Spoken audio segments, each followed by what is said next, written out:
Okay. All right, we are live. Perfect. How are we, everybody? Welcome back to this Unity League coverage.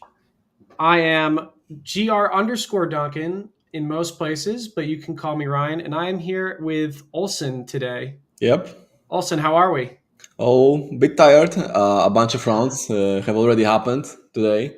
We've seen some matches. Yeah, and this is we are closing in on the top 8 cut for the tournament. That's right. And you said you're familiar with Yep. these players here? Yeah, I know them both personally. On the top we have Radek Michalski, also known as Radiolot, a famous Polish underworld bridge aficionado from back in the day. Unfortunately, the bridge deck is no longer with us, so he had to choose some other strategy, but a similar strategy nonetheless. Uh, and on the bottom, we see Marcin Lewandowski, also known as Panic, uh, who is a well-known Polish Ortsov White Winnie aficionado. I would say the style of Mhm. deck. He likes playing hate bears in modern. So like the cards that he like, for example, anointed peacekeeper. Like Mm. that's a card that reminds me of him. Let's say. So on the top we have a combo player, and on the bottom we have a stacks player. I see. A tale as old as time. Yep. Awesome. So we'll see how our player on the top here has adapted to this Underworld Breach ban, and see if they can eke out a win against this, highly disruptive taxes stack strategy. It should be a fairly interesting match. Yeah, definitely. We'll see whether the stacks are effective in any way, and also the other thing that we will find out is what Radek has chose to play. I mean, the bridge is banned, and that was the core piece of the deck. So Right. it's not like you take out bridge and put something else, and there's that. You have to completely rebuild your deck and perhaps Right. build something else. Find something else which has similar play patterns. So Radek is a hardcore Underworld Breach grinding station gamer. Yeah, And their, Keystone card has been banned. And here we see them at 4-1 with a win and in. I'm really curious to see what they've brought to the table. yep. So, so it looks like our player on the bottom here has taken a mulligan. I believe that they also won the die roll. They're keeping their 6. Radek at the top here kept a 7, and we're off to the races.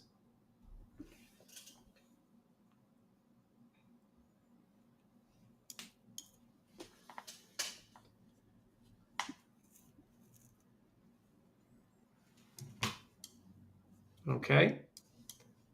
I do love these surveillance in modern. You know, Yep.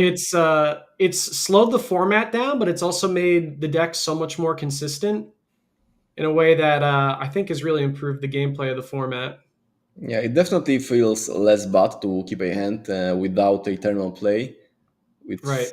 If you can just fetch for a surveillant and kind of spend your mana in that way.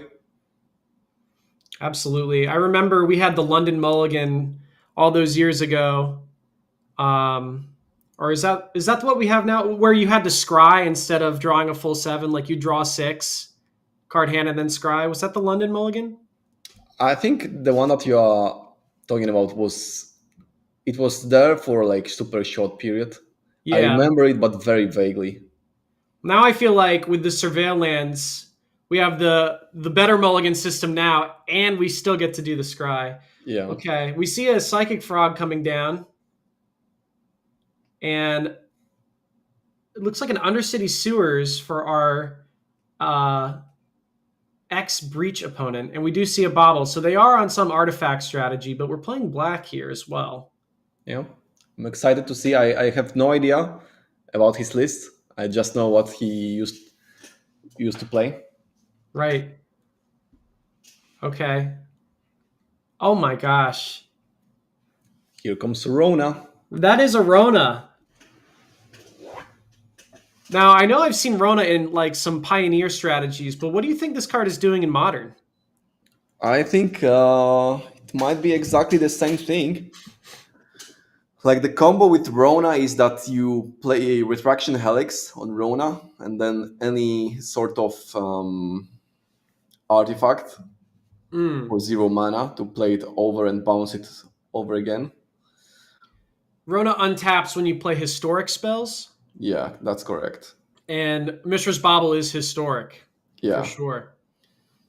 Okay. But if instead of Mishra's Bubble you get the like Mox Amber, then before you return it, you can generate 1 mana, so you get infinite mana, right? And then you can go from there.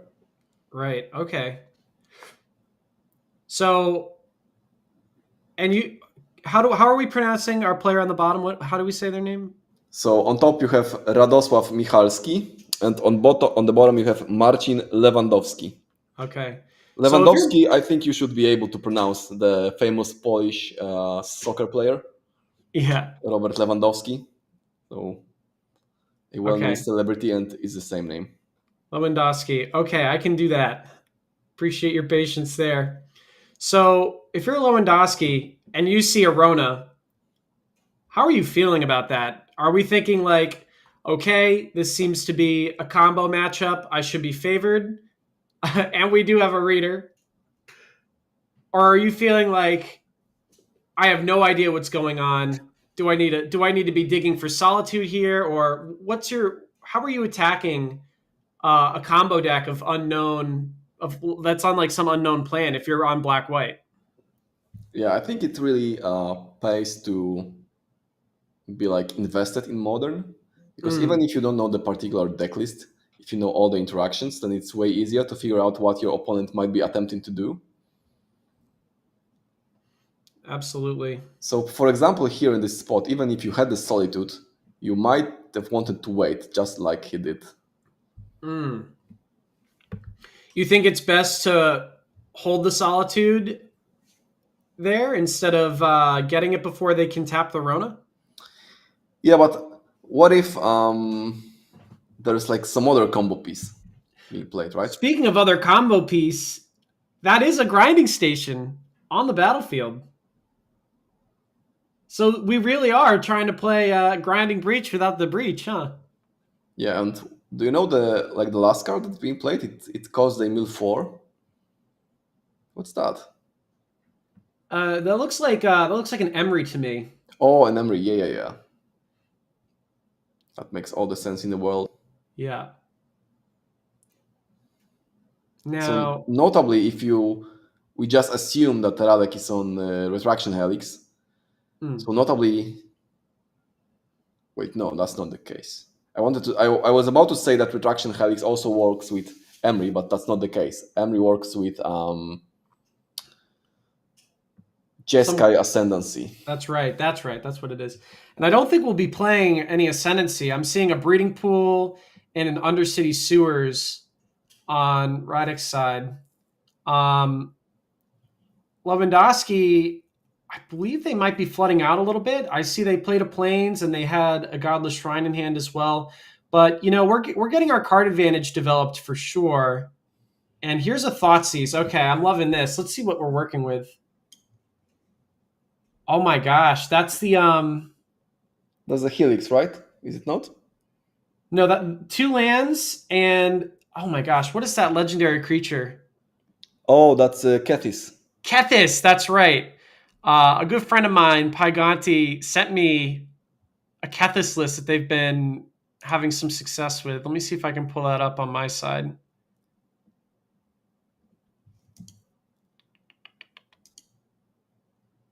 No, I can't seem to find it at the moment. Wow, so we're looking at Kethis combo. That is fantastic. We see a Saga being made and then an Amber being sacrificed. 2 Besagers, and I'm assuming that is a Tameo being milled as well. That's a really fun illustration on that token flip card. So, where do we think the advantage bar is here?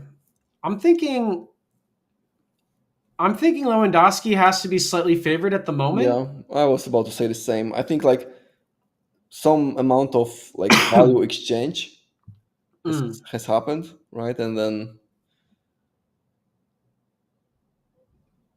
the cards that Radek is playing are not as strong on their own, hmm.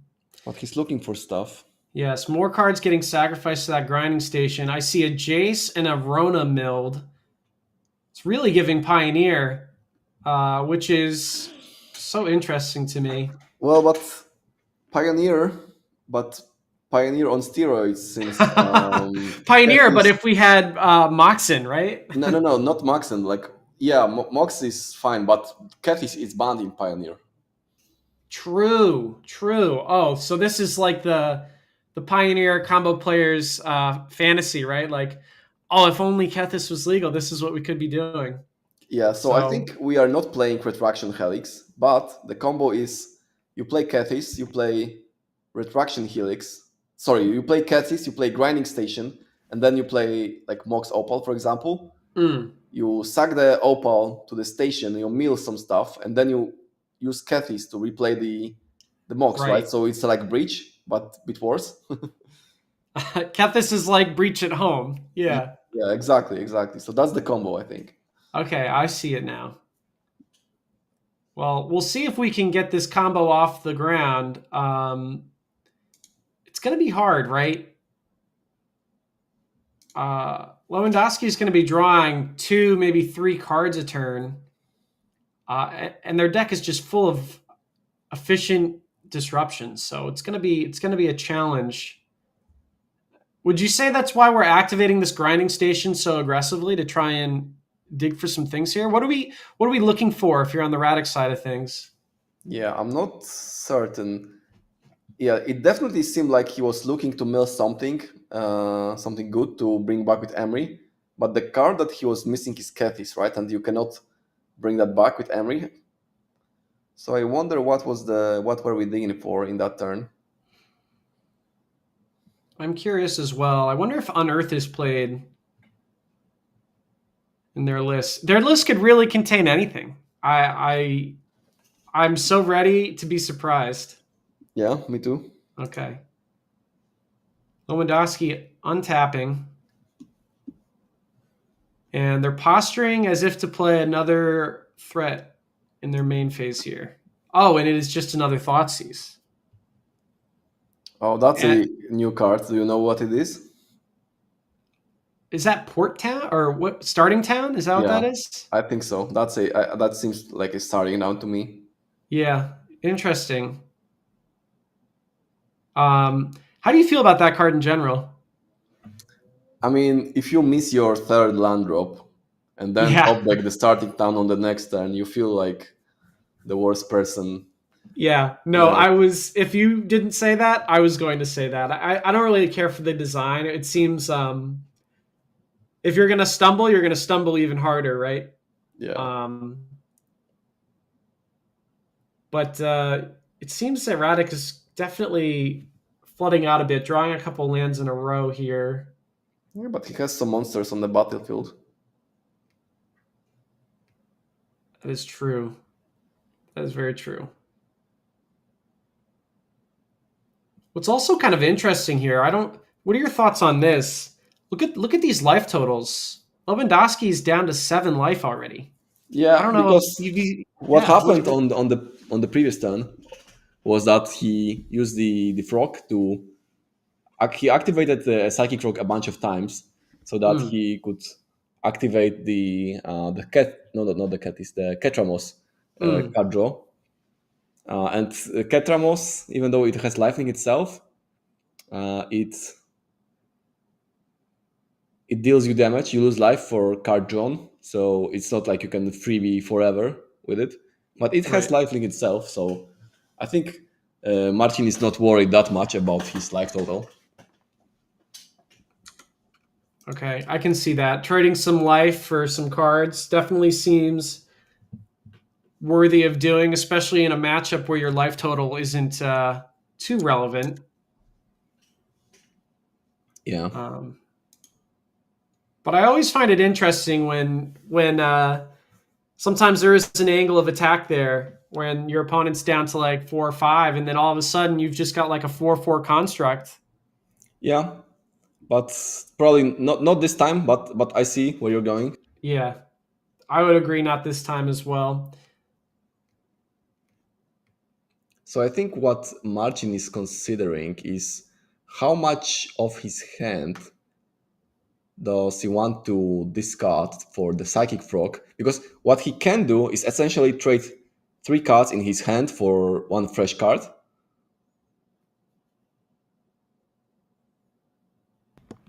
With Okay. like discard 3 cards from the frog and then exile all of them with the Hmm. frog, and then you draw 1 from Ketramos. He plays the Emperor of Bones. Yeah, and it looks like we're going straight to combat and using Emperor of Bones to exile that grinding station. Um, do you think? What are your thoughts on that? Has there's a grinding station in play, but we're still exiling the one in graveyard? Are we trying to maybe like look for a prismatic ending or something of that nature? Yeah, maybe. But I also think that it's quite possible that he just kills on this turn. Mm, Because that's an attack for what? 8 already? right. We only need 5 more damage there.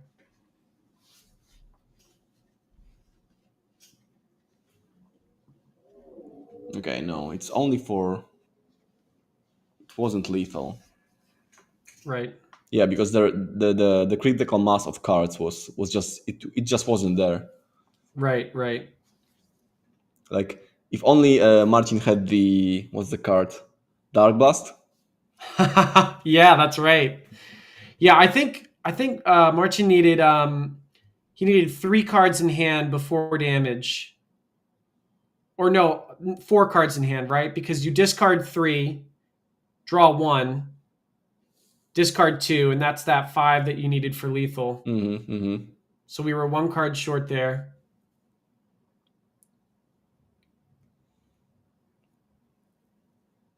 Ooh, and that is a huge land drop for Marcin with that Yeah, relic play. Would you agree with that? yeah, yeah. I think you mentioned him flooding, but I don't think it was the case. I think he actually was looking for that land all along. Mm, We'll see. But now I think the situation is kind of hopeless for Radek with the active relic. right. Can you explain why? Yeah, because like the combo that we just explained, so like Cathy's grinding station and Mox Opal, where you're recasting the Mox Opal over and over again, um, you need some amount. I mean, let me think about it. Because if you sacrifice the Opal, yeah, you can just respond to the activation Mm, of uh, of grinding station. So the Opal is already in your yard, and the Milk Tree trigger is on the mm, stack, and you exile your opponent's graveyard, and then that gets rid of the Opal, and then he only gets 3 cards. So he needs like another Opal. So it's not like right. stop your combo forever.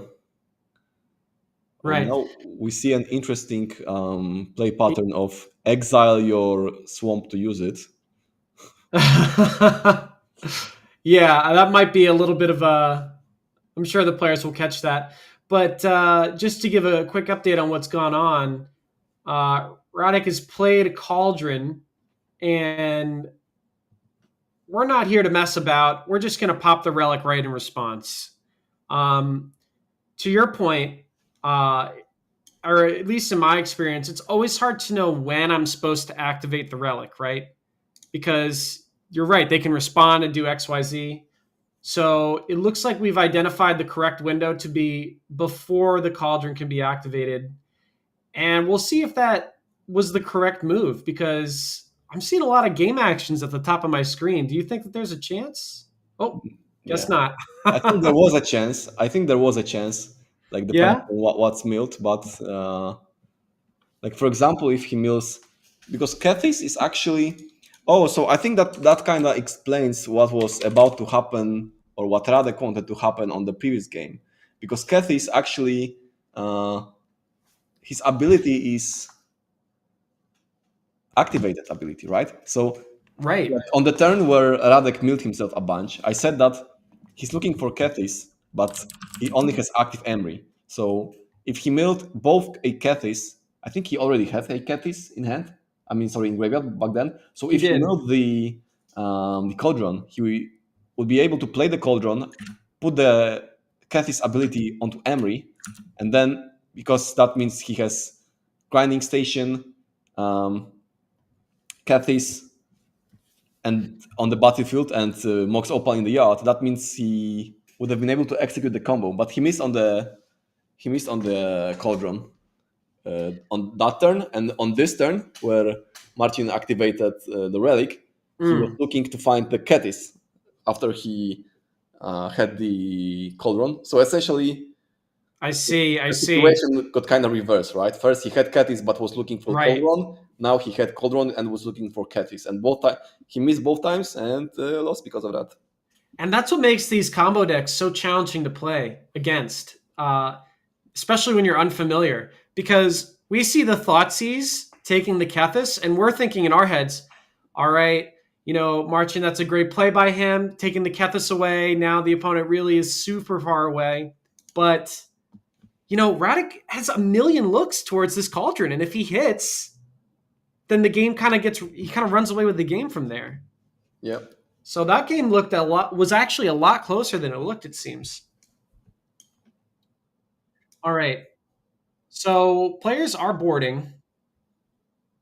What are we expecting to see from these two decks post board? Yeah, so I think the game two gets much better from Martin's side. Probably Mm, he runs some like specific interactions. Maybe like some hate pieces. For example, like stuff like I don't know, deafening silence or high noon effects like that might hmm be relevant in this matchup. And from Radek's side, probably some maybe grindy elements, some side win conditions, some creature removal spell as well for the frog and for Ketramos. Indeed, yeah. I am a bit of a combo player myself. So, what are your thoughts on this? If you're expecting High Noon or other similar pieces of disruption, like Relic, Ashiok, High Noon, Deafening Silence, are you more worried about those cards if you're on Radek's side of the table? Are you trying to interact that way, or do you think that the creature interacting with Marchin's creatures is the better angle?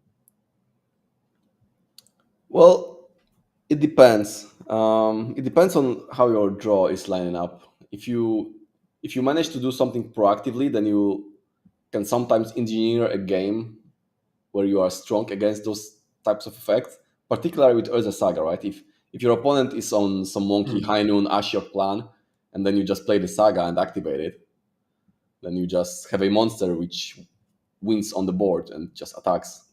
right. Wow. But okay, he's asking what is that, and that looks like a Tamio checklist card. I agree. So this seems to be like an ideal start from Radek's side. We have, it looks like 3 mana available on turn one, and we have a Kethis in the graveyard. Here comes the Thoughtseize. Interesting. Interesting thing to note is that Kethis being unplayable because well, what's the cost of Kethis? Is it Abzan? Yeah, it's Abzan. It's So Abzan, yeah. Mox Amber granting only blue, so Mm-hmm. you cannot use it to play Right. Kethis. But we get the fairy. Explain to me the choices here. I see a Kethis in the graveyard, and a Kethis is also discarded. Um, why are we discarding Kethis and not Teferi? What are your thoughts on that? Well, it depends on Marcin's hand, right? Maybe he has some Mm. like maybe he doesn't care about the fairy that much. It's not like he's on living end. Right.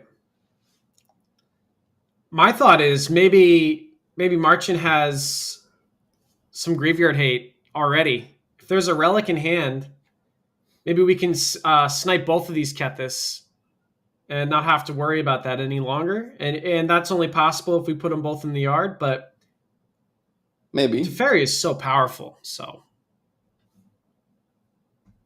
Yeah, tough Teferi to kind see. of interacting really well with a flash creature, Mm-hmm. forcing your opponent to play sorcery speed, and then because of that, capable of bouncing it. Right. Looks like another Emery.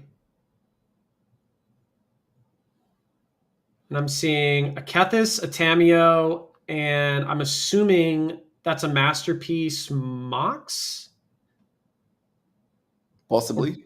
possibly a Pithing Needle. I'm not sure. Those arts are hard to tell. Okay. We see the Felia returning to the battlefield. This game feels a lot different than our previous one. Yeah.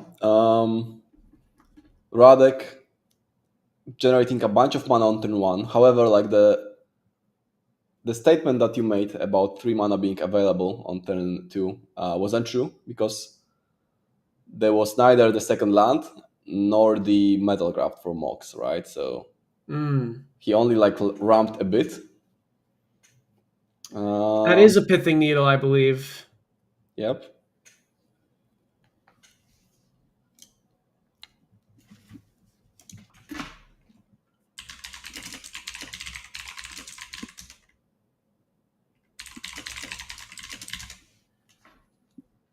Okay.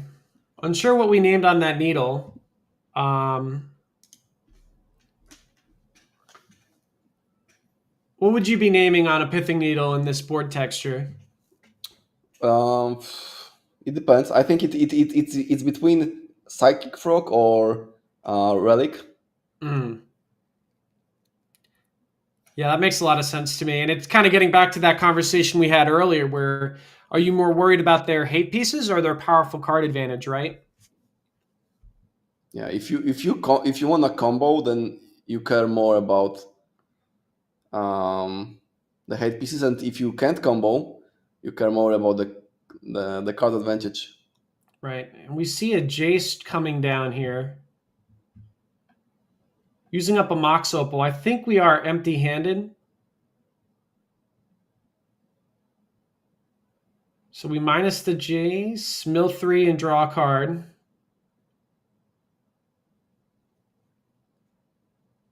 And that card draw was a Mishra's Bauble. Okay. I feel like this is Marchin's moment here. Chance to turn this game around. Ooh. Wow. Oh, that's That is a really powerful card. Tell us about yeah this one. yeah. It's a Clarion Conqueror, so straight out of standard. It's Right. a 3 mana stony side. It's a 3 mana flying for 3/3. I mean, sorry, Mm-hmm. 3/3 flying for 3 mana, and it's also a stony silence, and it's also a Linvala. Oh my So god. nothing can be activated outside of Planeswalkers, I think. That's got to line up so well against Radix deck. Yeah, Planeswalkers are locked away as well. It says abilities activated abilities of artifacts, creatures, and Planeswalkers cannot be activated, right? So it locks Emery, Moxes, and Planeswalkers. Wow, that's like That's going you to be can't do incredibly hard to anything, beat. man. So Radek needs to top deck like a card that's probably not in his deck. Something like Yeah. I'm a little confused. I think we might have missed a Mishra's Bauble draw. oh, did he activate? Yeah. If he activated it in response to the Conqueror, then he should have one more card. Yeah, I think that happens to me all the time when I get like when my opponent plays a card that feels impossible to beat. I'll definitely miss something like that. Yep. But All right. I think that's maybe Radek accepting the fact that the game is all over in that spot. Yeah, it's a mental thing there. Yeah, I mean, I said it was going to be his turn to really turn the tables, and that's exactly what we did. We've got a Bailmerk entered and in exile, coming back as a huge 5/5 card advantage engine. And that's going to be 10 power in play on this end step. Yep. So And another Clarion Conqueror. Oh my gosh. yeah. So yeah, that's it. And the hand comes across. Wow. Congratulations to Marchin, man. That is a dominant showing for this Esper Frog deck. Yeah. So depending on the tiebreakers and stuff, I think Radek is out of top 8 for sure, and I think that Marcin might be looking for a ID in the last one. Right. I believe this was a win and in. Is that correct? Because we have 7 rounds. We have 7 rounds. We have 7 rounds. Okay. Yeah, and I'm pretty sure the amount of people on XNO was below 4, so they just double ID. And Right. then I don't know about an XN1. I think maybe they are forced to play actually, and the top 8 will look like some amount of people on XN1, and then some amount of people are on XO and 2. So, like for example, if Marcin, yeah, I think he will have to play based on the size of the tournament. I don't know.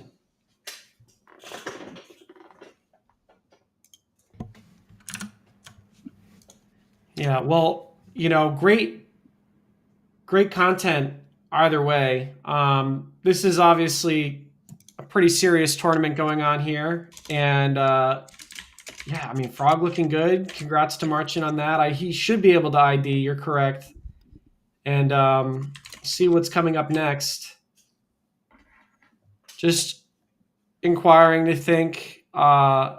see if we have a backup feature for this round, or if we're going to take a break into the next one. Yeah, I doubt it. You doubt it? Okay.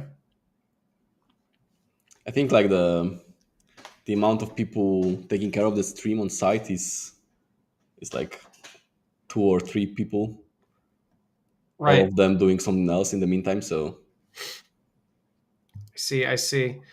Okay, let's take a quick look at the prizes and the qualification path to figure out why what we just watched mattered here. So yeah. Let's see. So do you want to break this down for me a little bit? So yeah. So I'm looking at these prizes. I'm not quite sure about which side is for which thing. However, I think the players for today.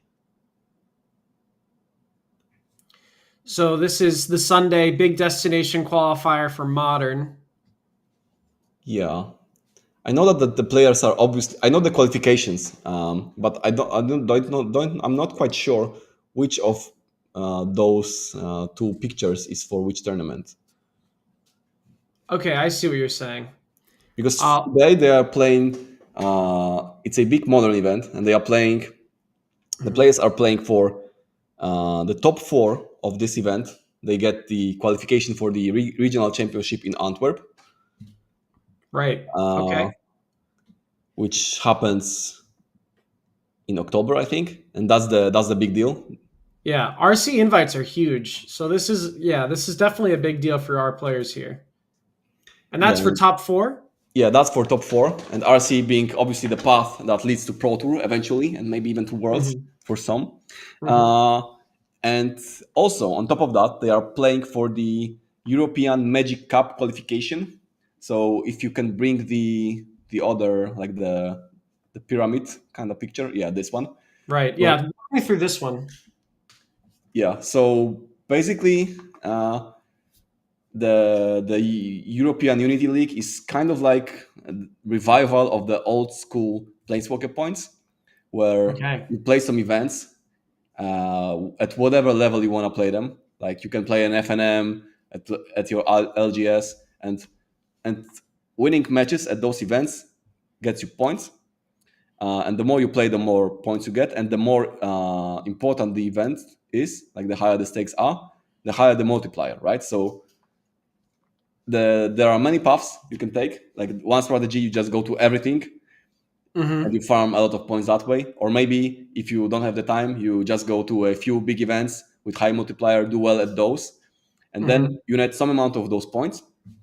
At the end, and at the end of the season, uh, depending on which country you're in, for example, in Poland, we have the threshold is about 80 players, and then if on the leaderboard you are among those top 80 players when it comes to the points that you were earning while Hmm. playing your normal events, you get invited to the national championship of European Unity League. That's the like the big Oh, local wow. event that you earn the spot into. So kind of like old school nationals. It used to work, I think, almost the same way with Planeswalker points.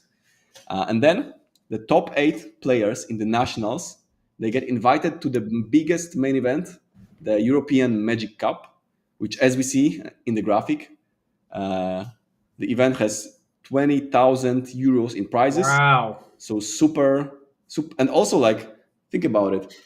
Like how many players will be there? Like if it's 8 players per country, or even less, if like the community is small, I assume in some countries. So Mm. how big will it be? Like 100 players, maybe like I don't know, a bit more than that. So it's not like your regional championship where there's 2,000 players Right. in and out, right? It's It's going to be an elite field for sure. yeah, With that's what I'm getting at. yeah, it's going to be an elite field, and 20,000 euros goes a long way when the list of players is about 100 or so, as you're saying. Yeah, and like the event that they are playing today, the winner of that event skips the nationals. So Wow. so you go straight to the European Magic Cup. Wow, that is a huge prize. Yep. That's incredible. And I really miss the Planeswalker point system. Um, I love seeing this. I wish I'm in the US. We don't have this anymore, and this is something that should be celebrated for sure. Just I remember, going to GPs and just fighting it out for the points, and it's really special. I'm loving this. Yeah, I can share a small anecdote. Like, Yeah, please. so when I play at a tournament, I most of the time I only play the big tournaments, like the RCs.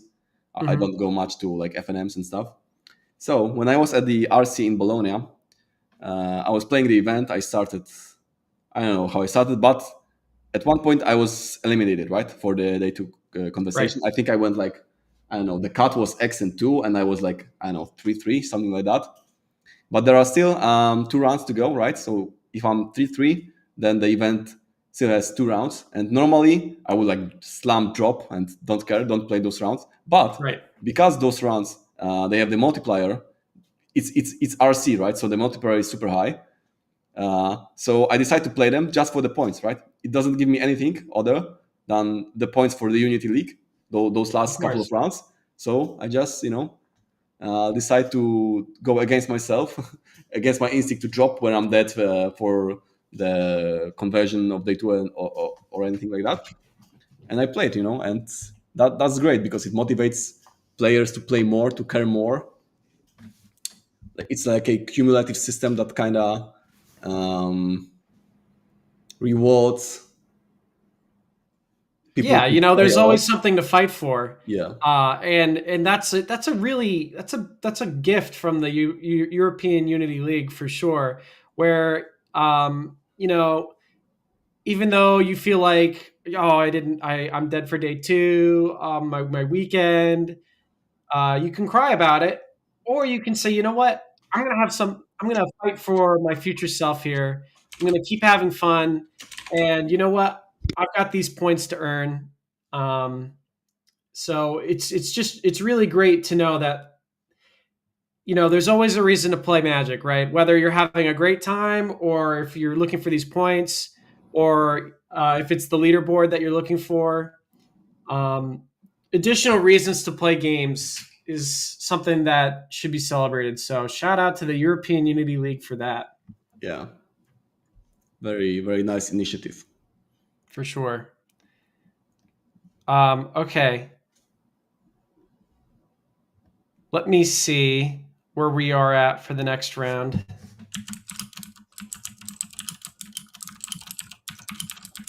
And I think what we'll do is we'll look to take a break here. How does that sound? Yeah, sounds good. Okay. Well, that was really fun. That was an awesome round. It's cool that you knew both those players. We didn't quite see the Kethis combo get off the ground, but love the deck. The cards are gorgeous too.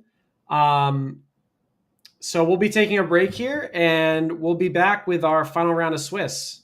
Yeah, thanks. See you guys.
Okay, welcome back, everybody.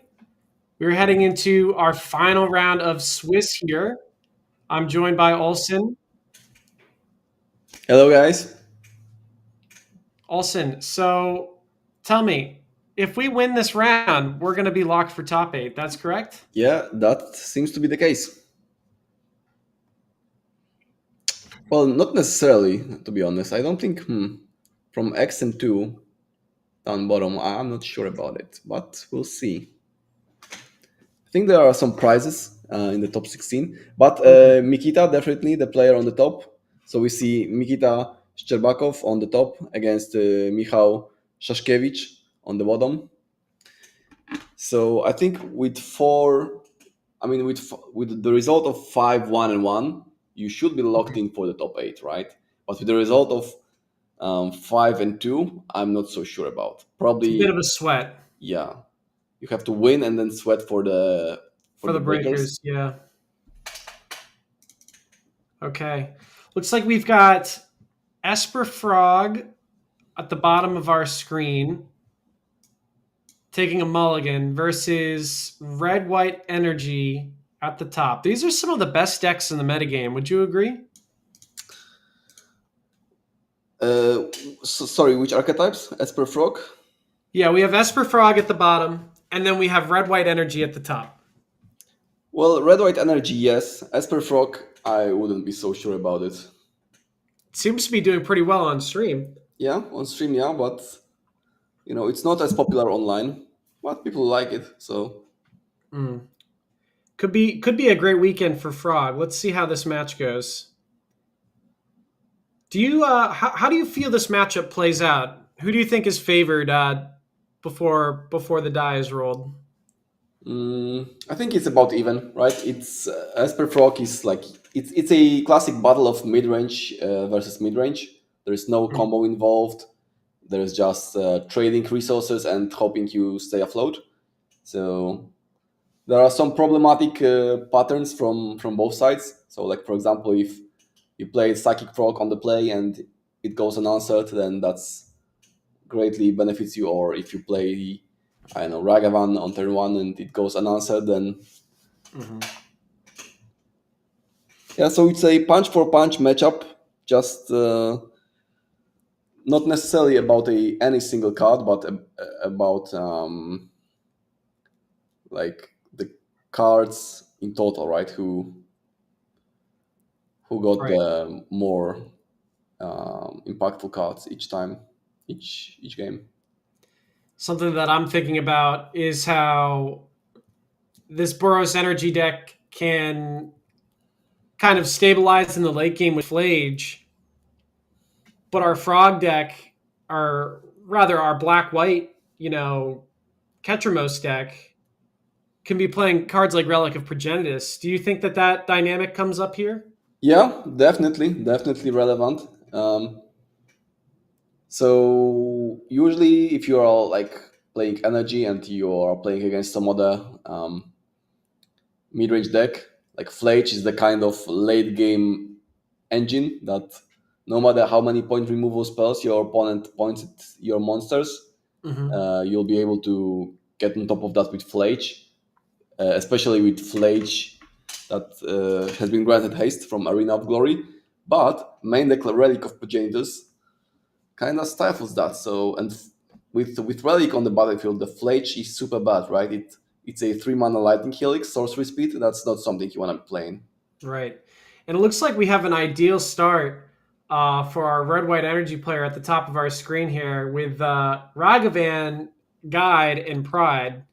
Uh, Yeah, that's Kind of the the three best one drops you could hope to see. yeah, like that's definitely what you want to be seeing uh, in your hand when your opponent is on the draw and with a Skryland on turn one.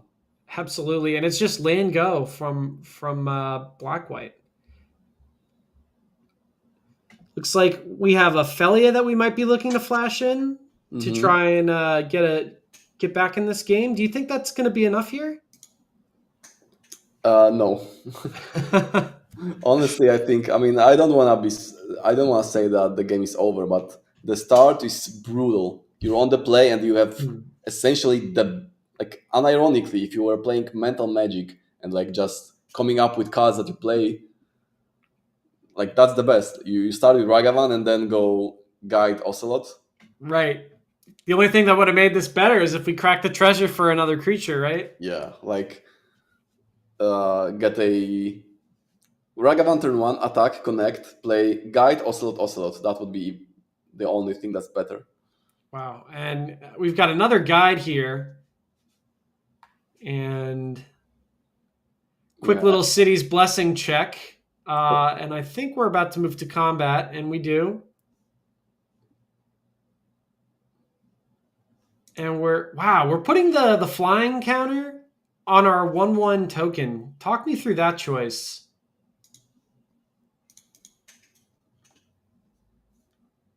Because I feel like an yeah, ambushed Felia is top of mind for me. I would want to try to protect one of my better creatures from that. yeah, but maybe playing a bit more around Fatal Push. Sure. You Okay. wanna Okay. I see. improve your worst creature so that if anything else gets point removed, then Diversifying the oh my gosh. yeah, We just cast a psychic frog in yeah, our Boros deck. yeah, that's crazy.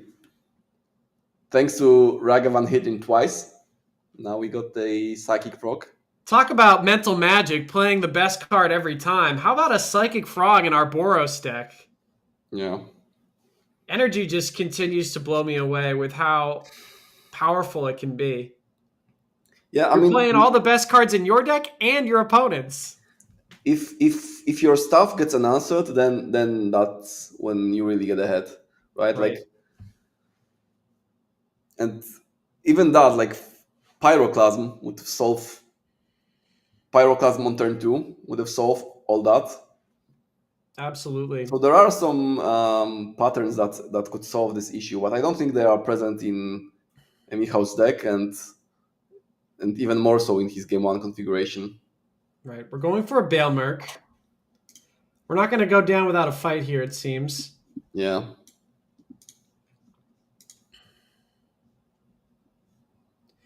Flicker Wisp going to hand.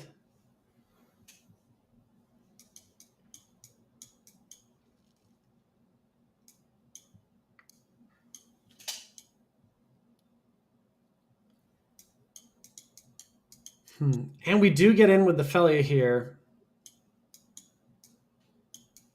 What are your thoughts there? I'm thinking that we know that we're so far behind. We kind of need some miracles to occur. So let's run the Felia into a Psychic Frog and try to get some card advantage going. Yeah, I think we are kind of beyond the point of card advantage. I think what needs to happen is some solutions. So like Solitude. Mm. Oh So, my so gosh. And we discarded Flage to Psychic Frog. yeah, It doesn't get better than this. Okay, we do see that Solitude. Solitude coming in to protect the Felia. And we're going to be able to pick that right back up with this Bailmerk on end step. oh yeah, that's an interesting choice. Even though your opponent, the creature died on your opponent's side, then it's you who are getting it back. I mean, well, not the cat because it was exiled, right? So Right. yeah, chat. It is Boros energy, but some Ragavan hits happened. The Ragavan struck twice, and on the second hit, it got a Psychic Frog. Yeah, I think Boros Energy is probably my favorite Psychic Frog deck. This looks like that board state looked right out of a Vintage Cube trophy deck for a moment. Yeah, definitely, well said. Okay, so we see Emperor of Bones and some other things milled, but we picked up the Solitude again. I feel like our strategy here, and tell me what your thoughts are on this. The only way to keep up with these super impactful one drops is to try and catch up on mana. And using those free interaction spells is going to help you get back to parity. Yeah, yeah. Because in order to have that impressive board in early turns, you need to be spending cards. Mm, And if you spend cards, but you spend also mana to deploy them, even though it's not that much mana. What's one per creature? But yeah, free interaction seems like to be like the only option to come back into this game. absolutely. Okay. But Just here, swinging in with these two creatures here. Ragavan can be blocked. And that's what we're going to do. And we're taking 3. Down to 9. well, here we might be actually seeing Mikita kind of missing the beat, because I assume that, oh yeah, there's the, huh. So playing Flage's second main phase. So I assume that was without haste. Yes. It looks like we needed that Ragavan to die to get Oh that yeah, yeah. escape cost. So now he And can kill the Overlord. that looks like that's gonna be what happens here. But as we know, Michał has a Solitude in his hand, so that Flage Yep. is kind of covered. So now he only has to kind of figure it out. Well, two Guide of Souls. Right. Which is not nothing, as we know. And getting a Surveil here, this could be the big turn for our Sewers player at the bottom of our screen. I see a Flicker Wisp and I see a Solitude as well. So Flicker Wisp the token, Solitude the Flage. Maybe we could also take that Arena of Glory out of the equation for a turn cycle as well. We could really start to stabilize. Yeah. This is a key turn. Yeah, I kind of said that the game is all over, but it seems that it's not the case. It seems like the with Solitude being played twice, Hmm. and the like Solitude was the top deck draw for Michał on the previous turn, and Ooh. he played it, and then he triggered the Overlord, got the Solitude back, so he played Solitude twice. So yeah. Yeah. Super powerful interaction. Speaking of Ketramos coming down, this is a huge win for our Sewers player here. The card is going to start to do some serious work. Yeah. One issue is the amount of life points. Right. Right. Ketramos draws cards, but also hurts you, so you need to be careful.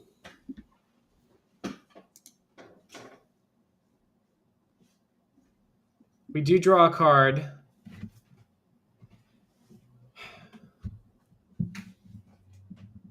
Let's see.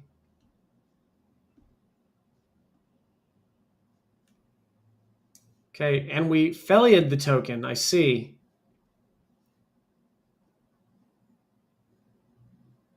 And we're passing it back. Okay, 33 to 7. We've got some commander life totals. That's where we're approaching here. Yeah, it totals to 40. It's gonna be a long road to victory for our Esper player here. Do you think? How do you see this shaking out? Is there just too much time for our energy opponent to draw out of it at 33 life? I don't think the life total of Mikita is the issue. I think the creatures capable of attacking are the issue. So Yeah, because we with do. Ketramos attacking, Ketramos has lifelink, right? So, Yeah, but now we get into the territory. It's one off, right? It's the both guides can jump. right. We're just 1 damage short here. Wow. With that Fable coming down.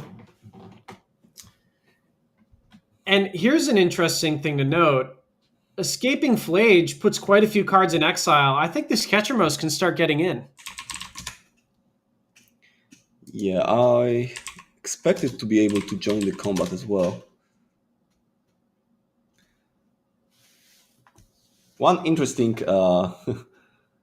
thing here is that, luckily for Michał, it's not the case, but you take 6, you go down to 1, and then you attack with both of your creatures, and Felia exiles something, but you're at 1, and then Ketramos triggers and you die. However, Yeah, right? first of all, you don't have to attack with Felia at all, but even Yep. if for some reason you had to attack with Felia, It's a May, right? it's a May, yeah, so Yeah. it's not the case.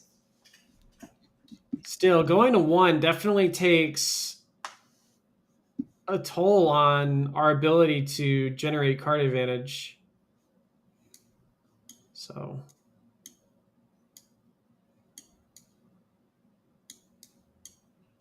okay, we're untapping 1 to 35. I think that was another Ketramos drawn. We have Flicker Wisp for sure. And maybe, okay, we're paying 3. What did we top deck?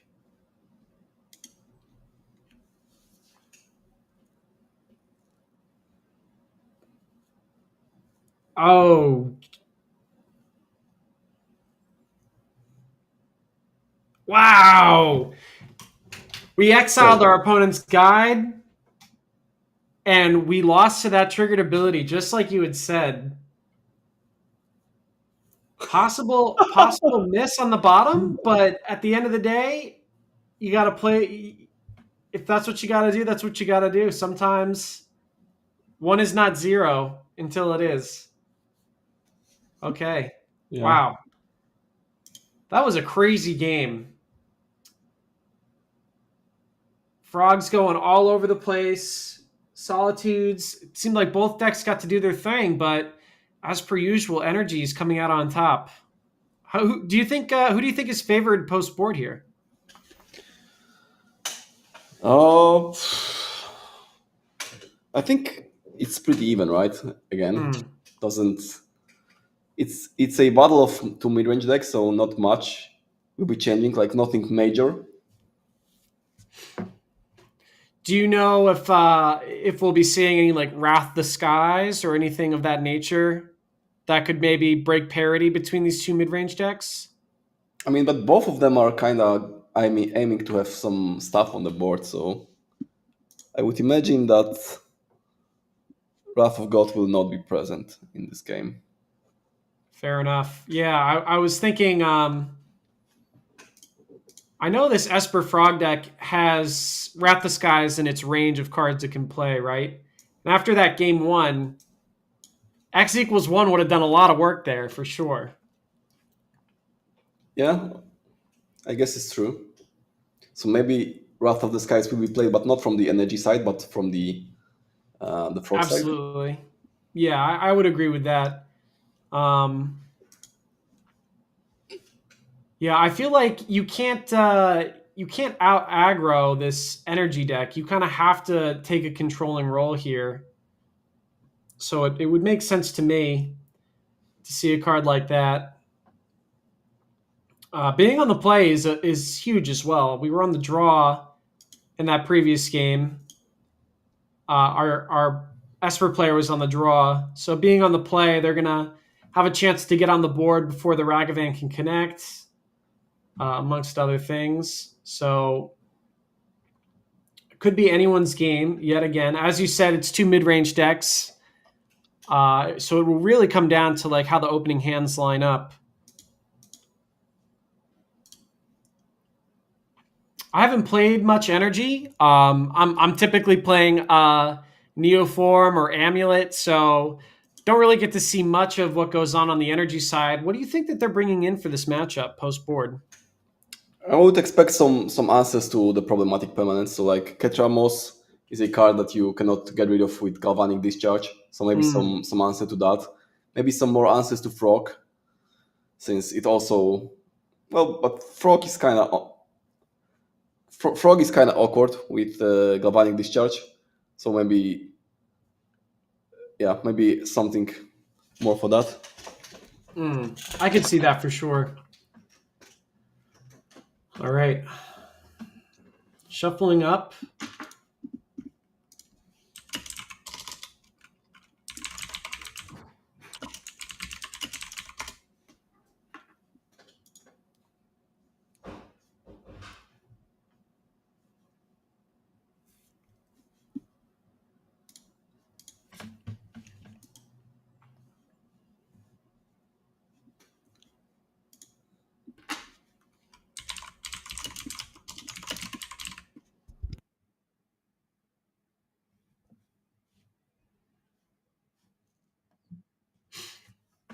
Okay, let's take a look at these openers. I do see a Wrath the Skies in the bottom of my screen. Oh yeah, so Frog, two copies of Frog, Wrath the Skies, and I think the lands to cast them. At the top, I'm seeing a Surveil and a Mountain. Kind of hard to make out, but it looks like we are indeed trying to take that controlling role while we're on the play.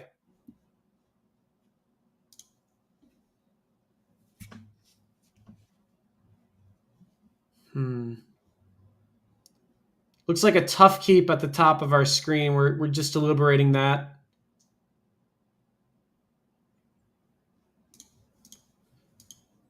Doing a little bit of mental math, trying to see how these first couple turns would play out.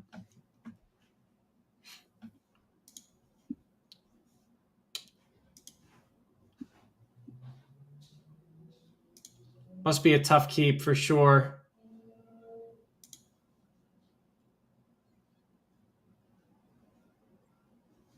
All right, and we are going to send it back. Esper Frog keeping 7, and their hand looks to be poised to play quite a long game with Wrath the Skies and at least one copy of Psychic Frog. And our red-white energy player is taking a mulligan here, down to 6.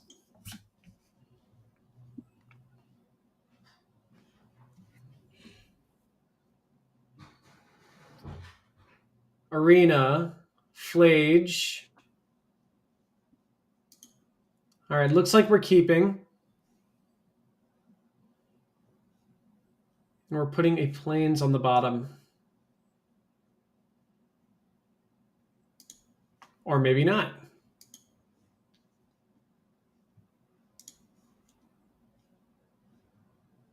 All right, here we go.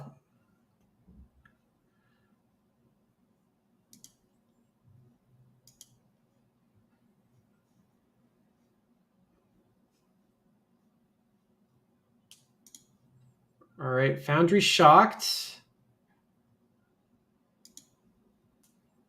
for a Pride. Okay. Kind of the start that you want. I'm a big fan of this 1/1 cat that makes 1/1 cats. What about you? Well, I don't mind it. I'm neither a hater nor a fan. I think it's a fine card, very powerful, but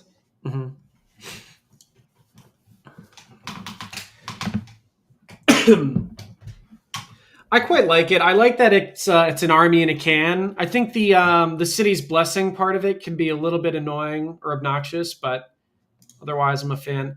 Wow, and a Wrath the Sky milled. How scared are you of seeing that Wrath the Skies go to the graveyard if you're on the energy side? well, now that you see it, you probably are less scared of it. But it was milled from the surveillance, right? Correct. Yeah, so that probably implies that either your opponent is struggling with mana or that he has the second one in his hand, right? So maybe that pattern makes you mindful of it in the upcoming turns. Right. Looks like we're thinking, as you said, it's a mana issue.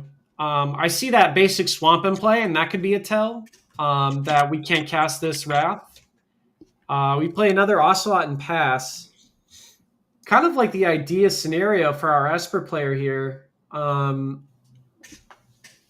you go for the Wrath here? And just Hmm. take the 2 for 1. This looks good to me. Yeah, 2 for 1 and clear the way for the frog. Absolutely. I love seeing a good plan work out as intended. Step 1, play frog. Step 2, wipe the board. Step 3, swing on in with the frog.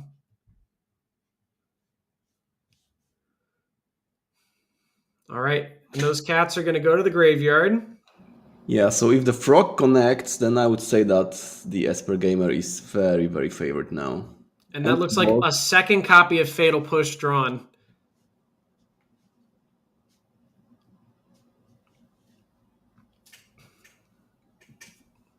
Wow, some very swingy games. This game too is looking very different from game one.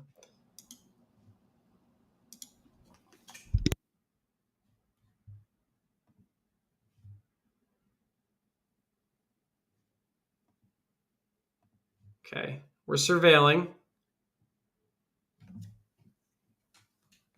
and we're gonna keep it on top. It looks like. Yeah, so Mikita needs something to kill the frog. Mm.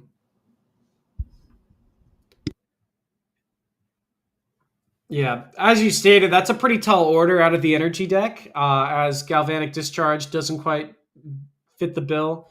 We did mill the land, and we've drawn a card. I've seen Celestial Purge as possible frog answers.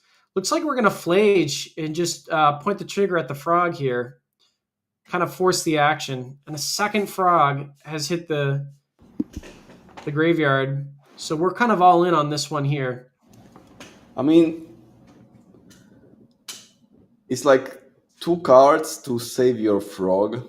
It's no biggie because the frog is Mm. gonna throw 1 back anyway. Right, right. And we're kind of looking to hold up this black mana for Fatal Push anyway. Not really interested in running a frog out at that point. Yeah, the pace of play might need some improvement, as chat is pointing out, but it's an important match, so Yeah, this is quite an important match, as you stated before. Winning this tournament gets you qualified for is it the European World Cup? Is that what it is? yeah. Yeah, and that tournament has 20,000 euros of prizes, and it's a fairly small field, so there's quite a lot on the line here for our players.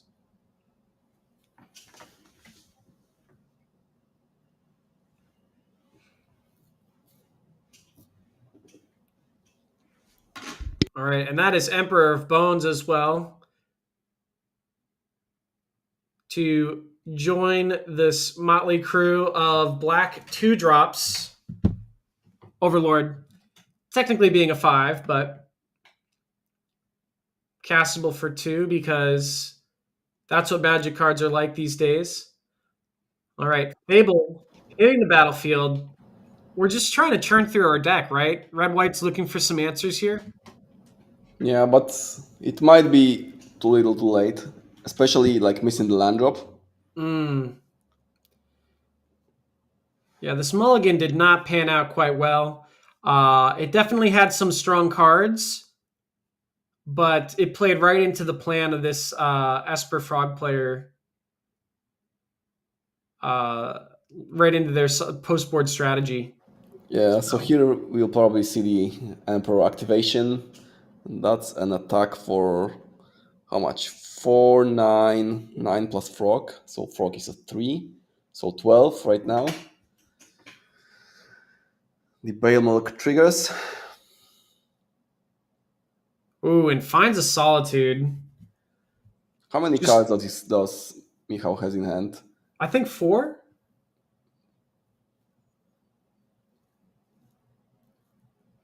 Two Fatal Push, a Solitude, and one other.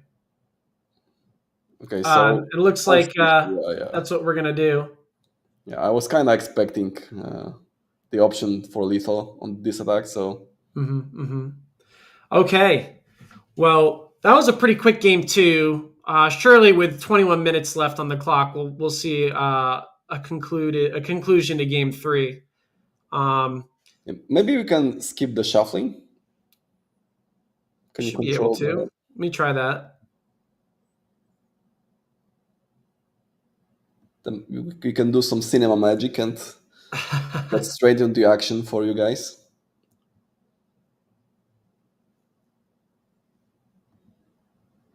Okay, we see the openers. Yeah, looks like For, we do have a mulligan here. yeah, for game three, the Boros player will be on the play. Yes, on the play. So he's hoping for a start as good as the one he had in game one, even though the game one was kind of stable. And if it wasn't for Mhm. that one slight mistake, it would probably mean he loses that game. Right. Now, I see our Boros player keeping on 6. Are we going to 5 on the Esper side? It That looked would be like a the no order, right? lander. If you're on the play and you keep 6 and your opponent mulligans, that means that he's going to 5 because Yeah, the player on the draw makes the decision after. right. So that means that probably we'll be seeing a game of 6 versus 5. Looks like one card was put back.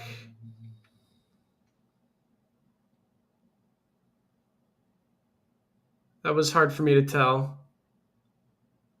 But either way, we can assume this is going to be a little bit of a lower resource game for the Esper player.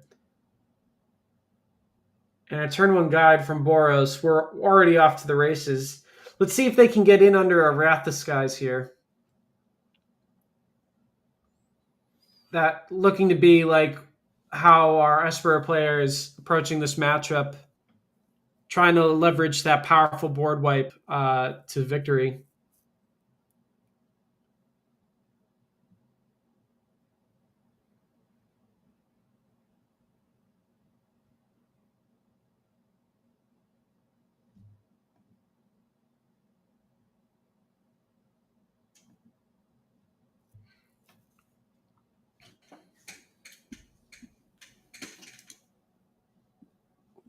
Ooh.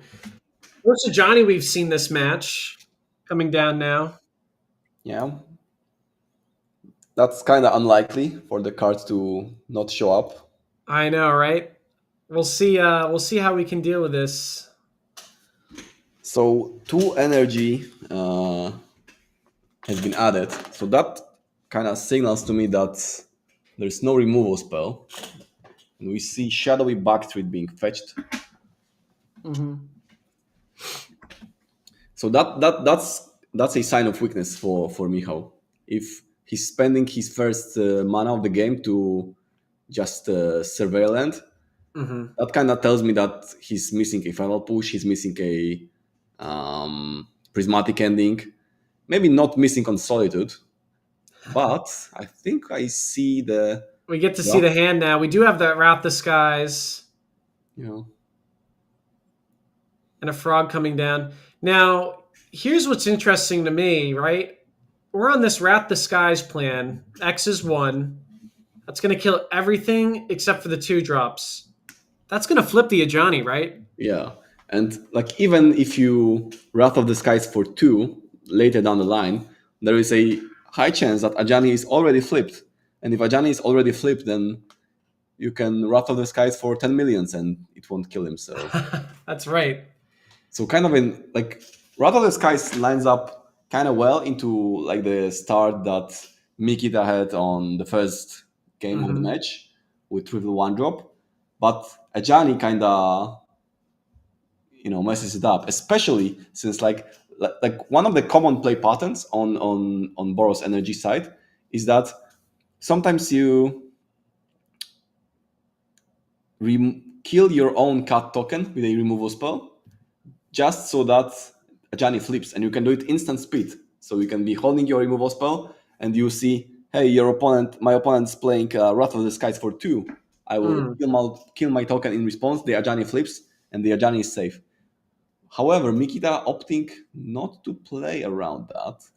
I have Playing, a cool idea here. Do you want to hear my idea? yeah, go ahead. We're going to untap. We're going to Wrath for 1, wipe all these tokens off the board, flip the Ajani. But then what we're going to do is we're going to jump our frog and attack the Planeswalker. I think that could be a real clean way to get back into this game on the Esper side. Yeah, that seems like a great play to me, especially now after the Boros player has tapped out. And Planeswalkers cannot be activated instant speed, so yeah. So then it will be just the frog versus the seasoned pyro. Right. And I like those odds if I'm on the Esper side of things. Okay, let's see if they see the line.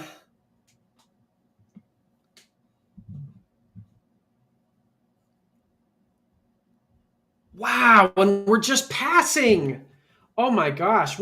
Tell me about that. What do you think is the strategy here with no attacks? I see Solitude in hand. So Okay. maybe Michał kind of thinks that he can hold on for one turn longer and then just Wrath for 2 instead. Right. Maybe I could just see that. Just get rid of all the problems right there. yeah, but then your frog also dies, so it's not clear. Like wrathing for in this scenario, even if on your turn 3 you can have 4 mana, like wrathing between wrathing for 2 and wrathing for 1, it's not clear upgrade to wrath on 2. You know, especially with the line of play that you mentioned, the line that you described. Since with that line you get to keep the frog Right. and kill Ajani, and with the with waiting you lose the frog. Yeah. Going down to 8 now.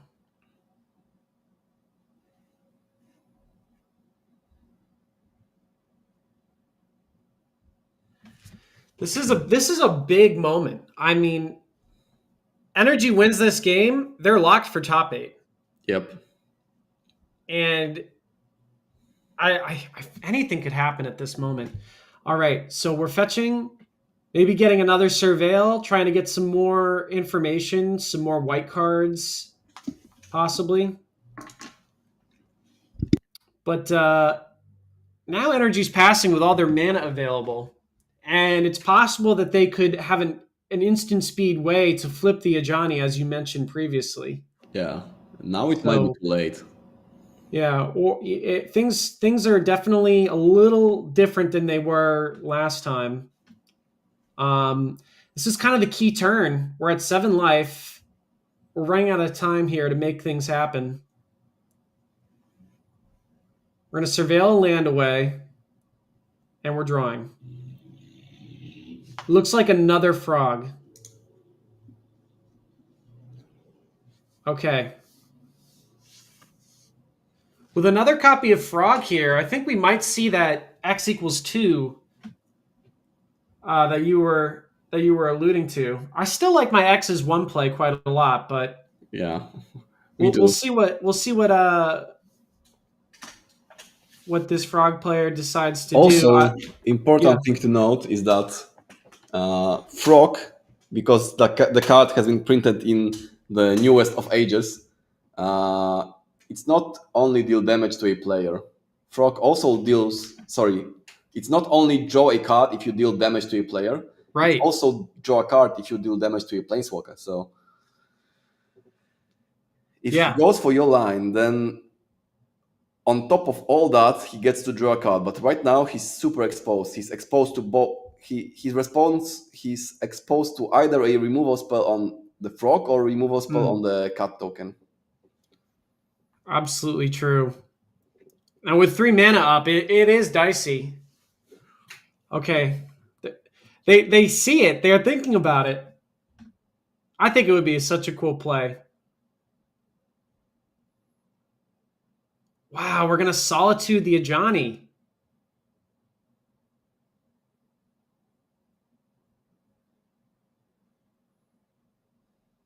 Wow, what a risky line. And now we wrath for one.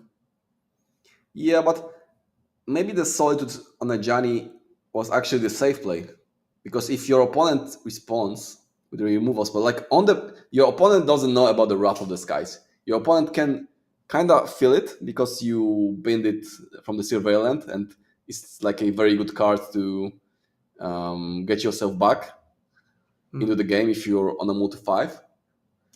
But your from your opponent's perspective, if you are playing a removal spell on the Ajani and you save the Ajani with removal spell on your own cat, then that means that the frog is free to attack even without the Wrath of the Skies. Right, right. And they did have the removal spell, right? We saw that frog just get hit by this Thraben charm. Mhm.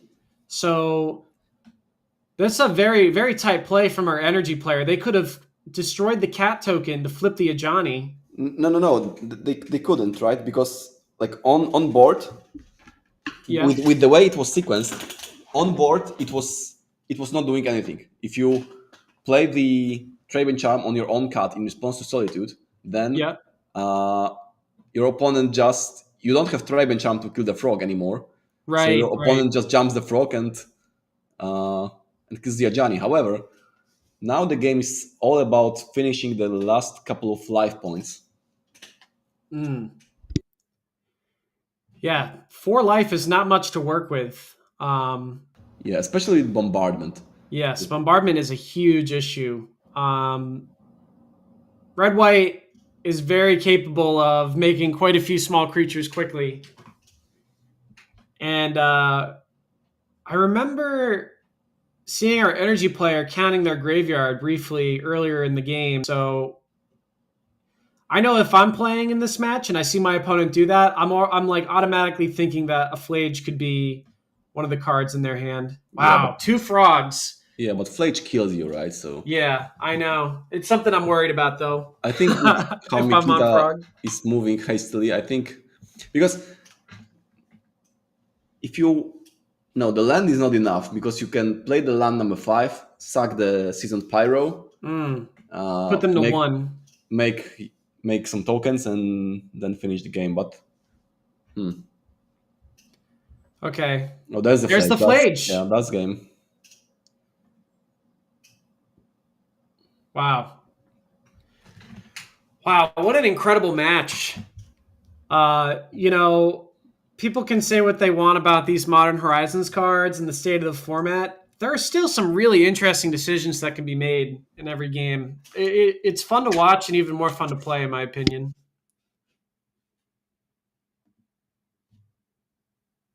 Okay, so that's going to be the end of Swiss. It looks like Makita is going to be advancing the top 8. Congratulations to them. Yeah, Fantastic. Okay, so I suppose we should take a break at this moment. yeah. Also, I'll be dropping off, so I won't be commentating for the top 8. Okay. Well, it was great chatting with you. Yeah, I'll plug my socials. Oh, please, If you please. guys don't mind. So my name is Olsen. I'm a Polish gamer, Polish MTG player. I've been in a couple of PTs, so you might know me from there. Yeah, and I've been commentating all the rounds up until now for you guys. Hope you enjoyed it, and see You you did a guys. great job too. Yeah, thank you. Yeah, Yes, absolutely. it was a pleasure working with you, Ryan. Thank you guys for watching. From my side, I'm signing off, but you guys don't go anywhere. There's still the top 8. So Yeah, the most important matches of the tournament are still ahead of us. absolutely. I'm looking forward to those for sure. Okay. Well, thank you again, and I'll talk to you soon. Okay. Yeah, thank you. Bye. Awesome.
Okay, we are back and ready to cover some quarterfinal coverage. I am joined here by my friend Chase. Chase, how are we?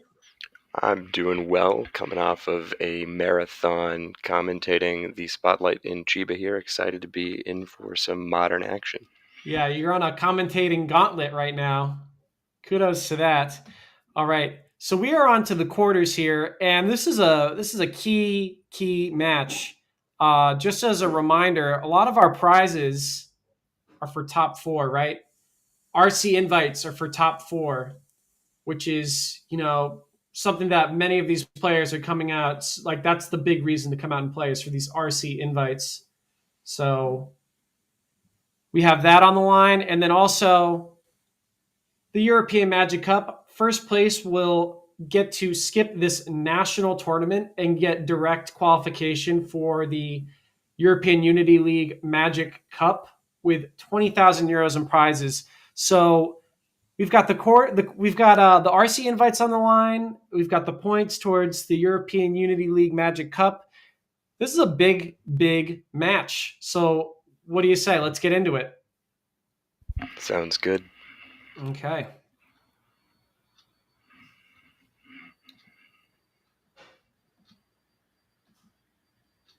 Looks like we have a Kahira revealed on the top side of our screen for Tomek here. And Kristoff has what appears to be an energy counter and some cat tokens. So I'm guessing it's going to be an old school control versus energy matchup. Who do you think is favored in this one? I tend to like the energy side of the sort of one for one versus debates. I think cards like Goblin Bombardment present a particularly nice Mm, angle of attack versus the sweepers and one for one removals. absolutely. And unless I'm going crazy, I think I see an Isochron Scepter out of the blue white player. That is awesome. So both players on a Multi 6. Tapped Sacred Foundry, it looks like. Bit of a slower start for energy. Indeed, none of the very powerful one drops showing up here, but this turn 2 will present a good check for perhaps one of the most important cards, if it exists, that being Voice of Victory. Mm. We do see a bombardment hit the battlefield. You just mentioned that this is one of the key cards in the matchup. Yeah, if you're in the blue-white control seat, you're looking to play cards in the vein of Solitude or Prismatic Ending in order to keep the board under control. And Right. Goblin Bombardment will punish you every step of the way for attempting to interact once things have hit the board. Right. That makes a ton of sense. Like, you'll pay 2 mana to exile and a Johnny, and they're just going to ping you for one. You pay any amount of mana in cards, and you'd think that help you stabilize, but with bombardment, you're still going to get that damage through one way or another. So, wow. And we see a lot of respect for this card out of blue white as well, with that ending hitting the Well, bombardment. plays quite a lot like a Spellskite there. You got to remove the bombardment before you're able to get to Mm, work on anything else. We would have seen the powerful Ajani Bombardment combo there, setting up a red permanent for the backside to start dealing some major damage. mm. But as it sits, a 2 mana 3/3 sort of Watch Wolf mode Ajani currently. Right. And the keep kind of makes a little bit more sense now from Kristoff with that Johnny bombardment combination. I'd probably keep a slower hand if I had those two in hand as well. Um, yeah. Probably indicative here of no copies of Lightning Bolt or Galvanic in hand here for Kristoff, as you might have seen killing the cat token yourself there in response to Teferi, a desirable line. Mm. That would be something you'd have to do in response to the Teferi for sure. But yeah, that would have been a great line. So Clean up the remaining Ajani and perhaps back to the holding pattern here. Yeah. These Teferi versus Ajani is kind of an interesting thing. Ajani makes a token. Teferi kills the token and draws a card, but then the Ajani just kills the Teferi. So, wow. Okay. Our friend Spyro entering the chat here, looking to actually Discarding a draw two Flage and cards. drawing two. I want to draw some attention to the Arena of Glory sitting down there in Kristoff's lands, and you see its counterpart, Monumental Henge, up on the top of the board there. These powerful MH3 Equally powerful. playoffs. I don't know if I would Maybe say not about equally maybe. powerful. Yeah. They're both quite powerful, and Mhm. surely once you have Teferi 5 going, the Monumental Henge can really draw quite a lot of cards. Right. But Hasty Flage, certainly a threat here, and punishing to any wraths that you may wind up seeing here, Wrath of the Skies. Absolutely. If Tomek plays a Wrath, that's going to put 3 cards in the graveyard. That's going to give Kristoff 6 cards in the graveyard total, 5 of which can be used to escape this Flage with haste. And Tomek is not about any of that. He's just going to pick up the Kahira here. Picks up Kahira, may wind up being a 3-mana mode on the Solitude that we can see in the back of the hand. You know, I may just be seeing things, but did I also see a Terminus? I couldn't quite tell. I know that there's a Kahira and a Solitude and an Isochron Scepter there.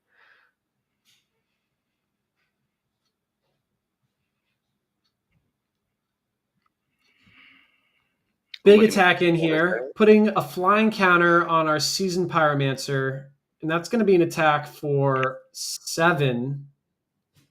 It looks like. What are why put him on the Seasoned Pyromancer? What are your thoughts on that? I think the Spyro presents the largest body, and the idea being, I could see my smaller creatures getting swept up by a 4-mana mode, Wrath of the Skies. This one a little bit larger, though. Right. Spyro presenting value in the graveyard, and therefore less attractive if it winds up getting solituded. Yeah, that is interesting. I was thinking about Wrath of Skies as well when I made that comment, but kind of wanting it to not be a solitude target does make me think it is something to consider. And would you say that the opponent picking up Kahira is kind of like a tell that a solitude may be in their range? Well, it's a tell that you're either in an incredibly commanding spot or that Solitude's on the table. I'd be looking here for an Orim's Chant to pair with that Isochron Scepter, because as far as I can tell, there may be no main deck answers to a resolved Isochron Scepter, and that sure is an Wow. Orim's Chant under there. I think that's drawing pretty close to being the game, as there's nothing like a bombardment, let alone flip to Johnny. In order to break out of this, you can indeed copy on upkeep and Orim's Chant, kick it. No spells, no attacking for you. Yeah, that's true. Like on upkeep, you can't play spells. That means no more bombardment. And it's going to take an instant speed spell to flip the Sajani. Now, we oftentimes see Thraben Charm. Unfortunately, Thraben Charm hits enchantments, not artifacts. Won't Right. break you out of this one. Wow. So where do you put the advantage bar? Is it just firmly like it seemed like 90% favored to Kristoff, and then as soon as this chant plus scepter combo hits, it's like I feel like it just flipped the script. Well, right now, Kristoff is looking for a card like Felia, which we know Tomek has sort of wrapped up with the Solitude in hand. But you'd be looking for a Felia to deploy on Tomek's turn, hope to untap, and well, you still wouldn't be able to attack, so it's a little bit of a rough spot for the dog, anyways. Indeed.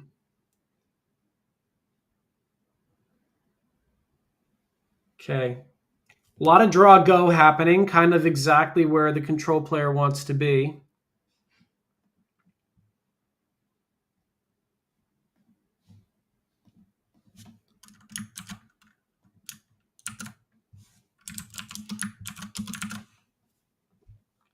Looks like a Gaia Reach Sanitarium hanging out there in the lands. Indeed. Wow. Jace the Mind Sculptor. And that is a scoop Well, from Jace Christoph.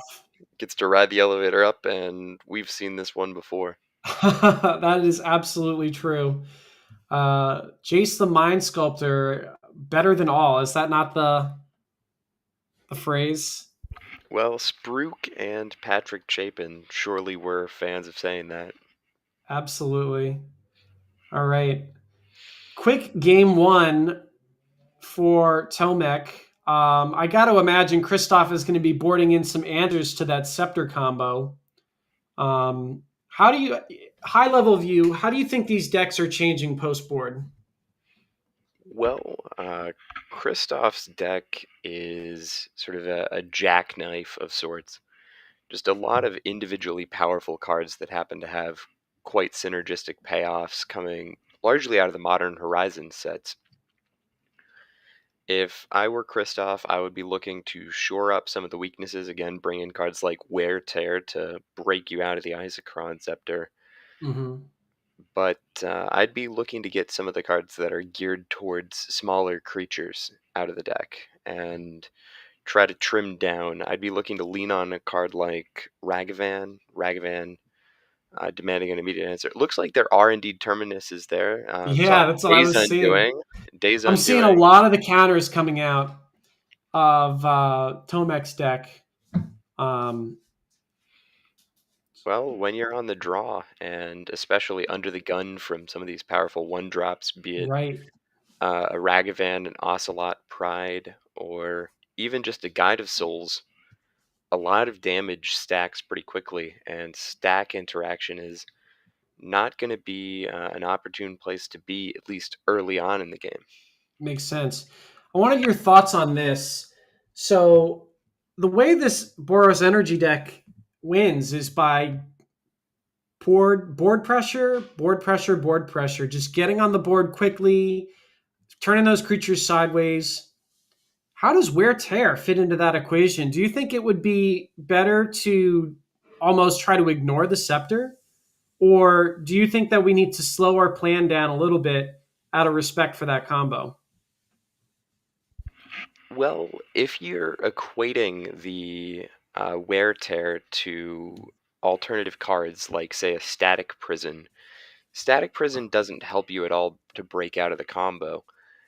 And there's just a certain number of these safety valves that you may need for problematic permanents. Static Prison also a liability against a card like Teferi Time Raveler, presenting a way for the blue-white player to break whatever permanent out. And really, I do think that you're priced into having a safety valve when you just have a guard that came down there and immediately ended the game the way that the Orm's Chant combo, well, drew up the whole game. Absolutely. I'm not sure that Okay. there was a single card in Kristoff's deck that actually would get you out there in Mm-hmm. game one. Likely not. Okay, we're seeing our opening hands. Ooh, I Looks like like a a lot of Ragavan those on one. cards. I think that was a snap keep from Christoph. He seemed really happy with that hand. Up at the top, Well, I see a Spell Snare. Definitely a key piece of interaction when you're on the draw. and back to the Voice of Victory mentioned at the top of game one.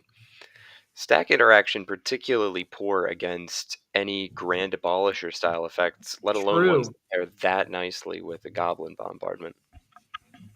That is a great call out.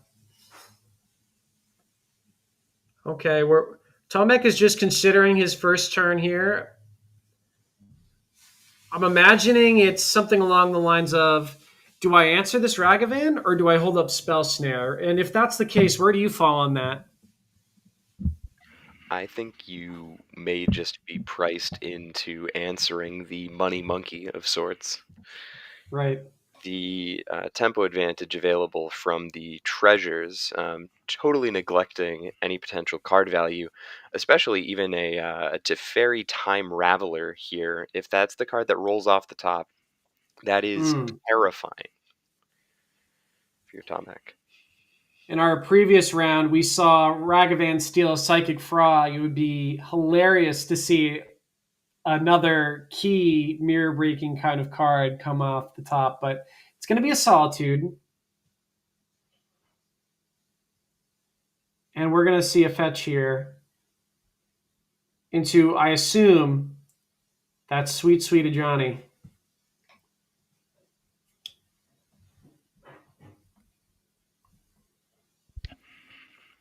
Starting off with a Guide of Souls, look to get some of the energy going, and there's the Voice of Victory.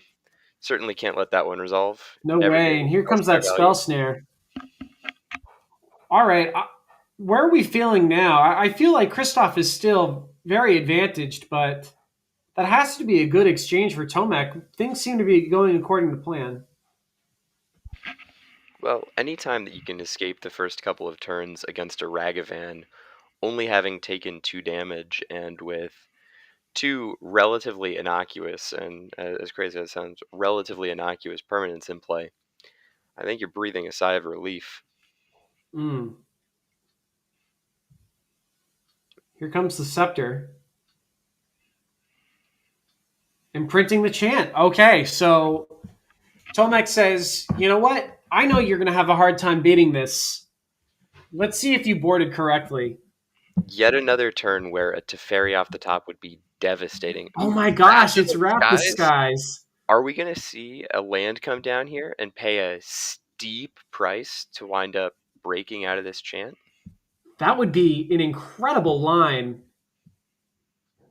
Knowing that would be an incredible amount of respect for this Scepter. Sure looks like that's what's happening. Wow. Okay. So I feel like if you're Tomek, you're happy. What are your thoughts? Well, you shoved your chips to the middle and wound up, tempo neutral on it. So you're thrilled to jam the Teferi here, and you're again slamming something. There was not a preferable answer for Kristoff there. Really, I won't say a 2 for 2 there. That was maybe It a was one a and bit of a a half for two for 2 there. two, but it also reset the board.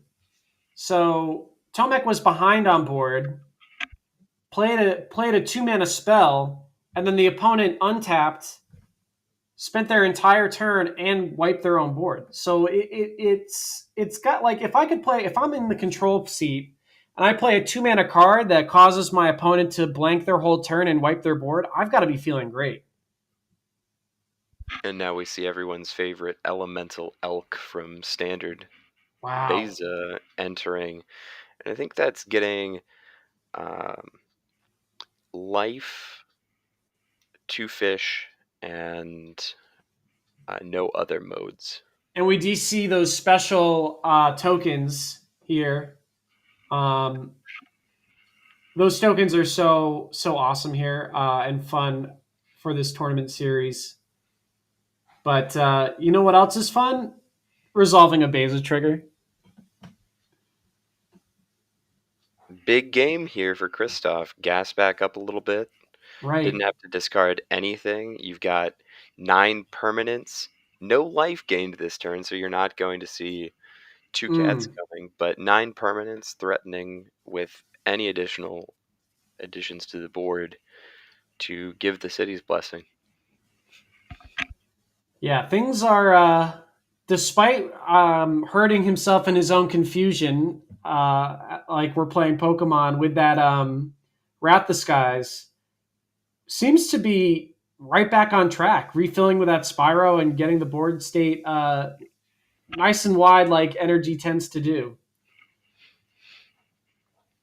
Let's see how Tomek can get back into this game, kind of get that control that he's looking for. Well, a brain surge there. We might be looking for one of those copies of Terminus to line up here and set that board back to the That would start. certainly do it. I think, again, just a tremendous amount of respect being paid to the game-ending potential of Orum's Chant Scepter there. Taking one's medicine. Yes, absolutely. So we saw a main phase brain surge, made our land drop. Now what comes next? We might see a prismatic ending come in here on the Ajani, but a little bit more patience being shown. Maybe it's possible they know that they have a terminus on top, so they're trying to get the most mileage out of that card as possible, or saving it for a goblin bombardment.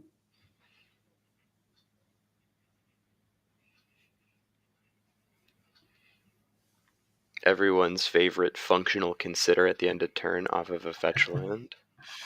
I do love the surveil lands. Okay. Sending the cats here. The cats represent a very free set of attacks here. You're going to wind up seeing the Ocelot Pride eaten, presumably. Negating the value of the gain life trigger, flipping over a Johnny, but not a very threatening board.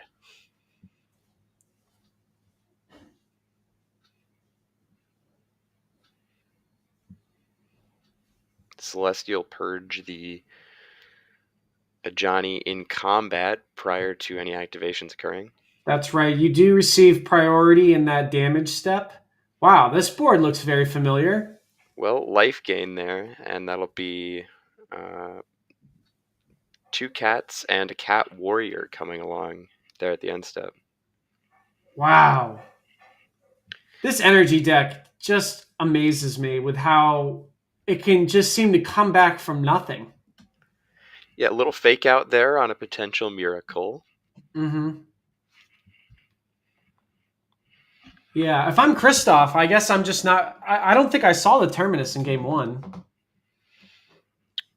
You might have to assume that it exists. I think when you wind up with records as good as these players, you've probably done at least a little bit of your homework and seen some of what's floating around there. You might So not just know. no respect to it then. You may not be allowed to show the respect there.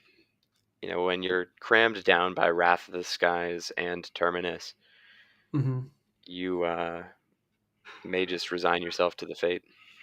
Right. Okay, 3 mana to Fairy, bouncing a 2/1, drawing a card.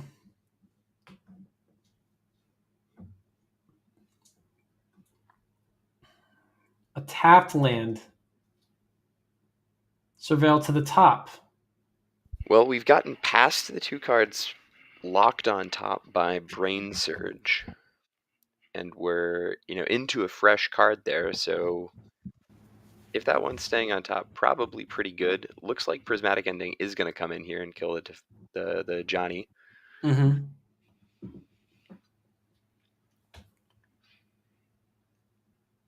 Okay. Another huge turn for energy. Seems like every turn's a huge turn for energy, really.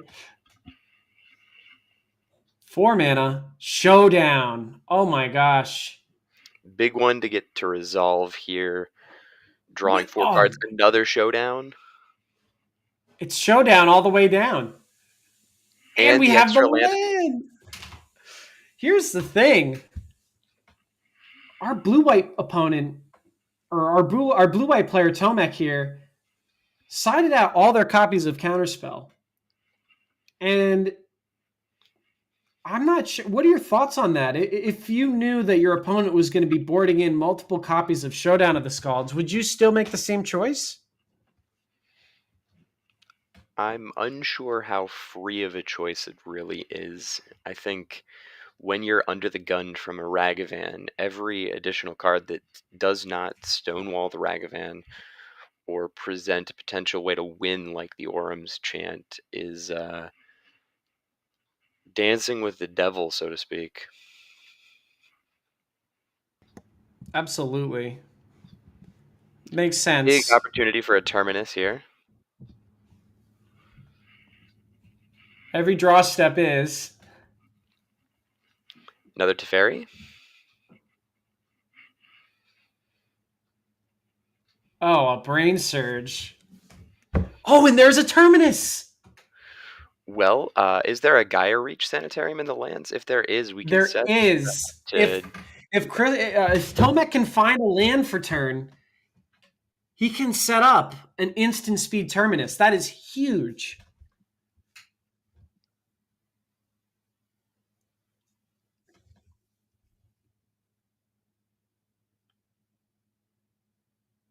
And there's Relevantly, land. a fetch land would have even worked. You could respond to the miracle trigger by fetching. That's right. Miracle is a triggered ability. That's true. Oh, this game just got so interesting. Just haymakers going back and forth here. And I We'll love see. the physical language of Tomek, the hand wave. Go ahead, knowing full well he's got the terminus right on top. Well, dollars to donuts. I think we'll see this second showdown of the Scalds get cast first. Looking for another land and acknowledging the importance of keeping the chain of cards rolling if Terminus were to enter the equation. We're gonna go to combat first, and this is a really great play from Christoph, right? If they're listening to your advice, Chase, and they're thinking about the terminus, then they want to eke that terminus out now before they commit more to the board. Yeah, you've got to make them pay the price with the life if they're willing to wait. But sure looks like you're going to see a Terminus here, and you gotta love just flipping it right off the top there. It is really great. Love This that from one's face Tomek. up.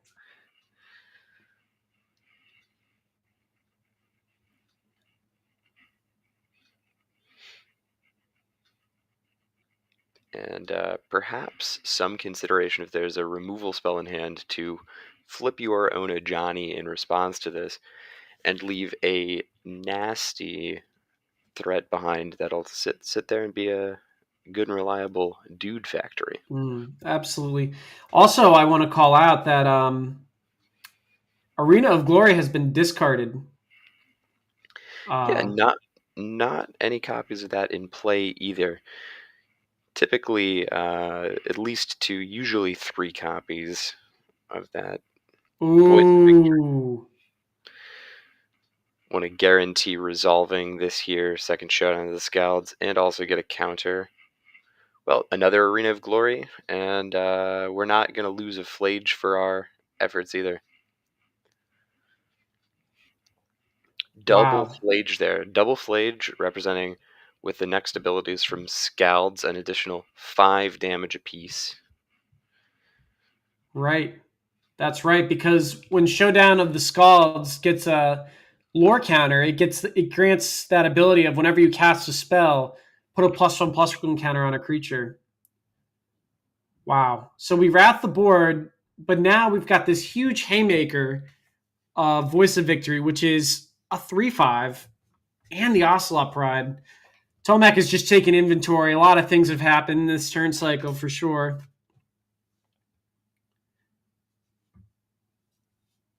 Well, and it may only read as 3/5 on the body right now, but attacking for 5 is that Voice of Victory.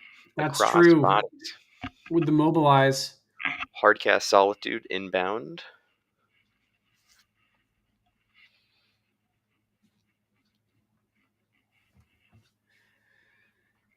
And that is an Arena of Glory in Exile, right?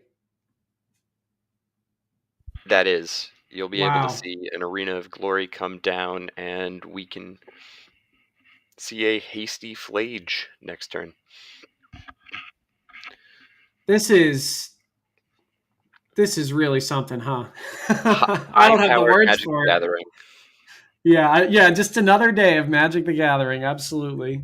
So we'll see Flage come down. Flage shoot Solitude.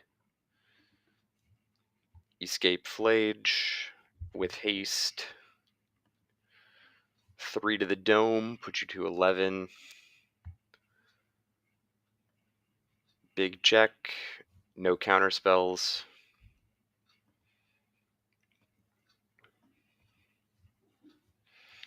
Alright, is there a Celestial Purge?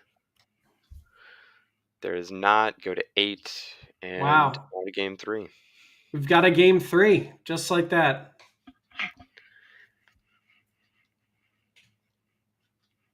How are we feeling after that? After that, I mean, Christoph played beautifully, hitting the Wrath of Skies off of Ragavan, and oh, little movement on the table there, and then hitting the Scepter, just respecting that the most. Really great play, and I thought that the game was going to go in favor of Control after that because it's kind of a soft reset on the game, right? But the energy deck just never slows down, does it? No, and for the game plan of this control deck, we saw at least 6 mana throughout the course of the game, actually 9 mana, get invested into setting up or drawing more cards. And while there are cards like Solitude that can, be a free roll on mana exchanges, Mm, every time that you do that, you trade away tempo for equity into the future. And perhaps the Terminus came just a little bit too late, or the energy player was a little bit too set up thanks to those Showdown of the Scalds. right.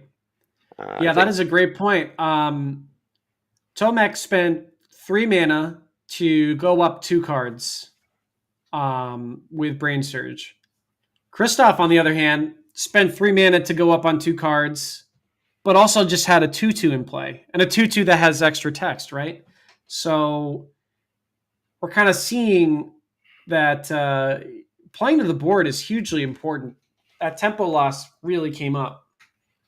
well, Tomek is setting up to cast a 1 mana Hallowed Burial, Right. whereas Kristoff is setting up to cast Attack You. Okay. And Is that a Molten Rain? that might be. This hand doesn't look particularly functional for Kristoff. I think it's got to get sent back. I don't see any lands in it. I did see at least one land and a Ragavan. But Maybe a keep. it's they're kind of posturing like they want a mulligan. Oh, I think they are keeping. I think Molten Rain, what an interesting choice. definitively we're in for something of a knockdown, drag out game 3 here. Right. Talk me through this Molten Rain. I'm thinking I love the Molten Rain when I'm on the play. When I'm on the play, I'm going to have that mana advantage. I'm going to have that Ragavan. On the draw, though, I'm not going to have that mana advantage, and I'm not going to be able to further create disparity with that Molten Rain like I would be if I was on the play. Well, is Do that a you think? mulligan from Tomek? I think so. Yep. So if Tomek is mulliganing here, and you see the turn 1 Ragavan, and there is a second land, if Ragavan connects, you can prevent a turn 3 on the play to fairy by resolving a Molten Rain. Mm. This presumably also presents you the opportunity to attempt a color screw. The blue Right. white deck does play an awful lot of basic lands. I'm not sure which angle you would try to fight them on. Yeah, I'm curious to see how this Molten Rain will come up.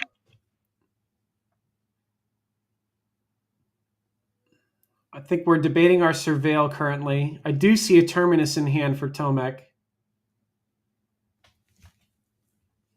Sharp eye, but gonna need a brain surge to reasonably convert that one.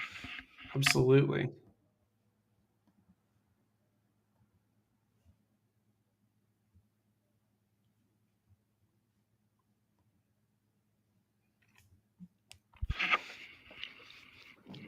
Not looking thrilled here at the prospect of getting hit across the face by Ragavan.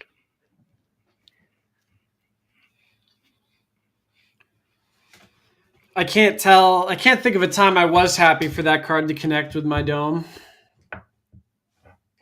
The only time I've been happy about Ragavan hitting me was when I knew I was going to win the next turn no matter what.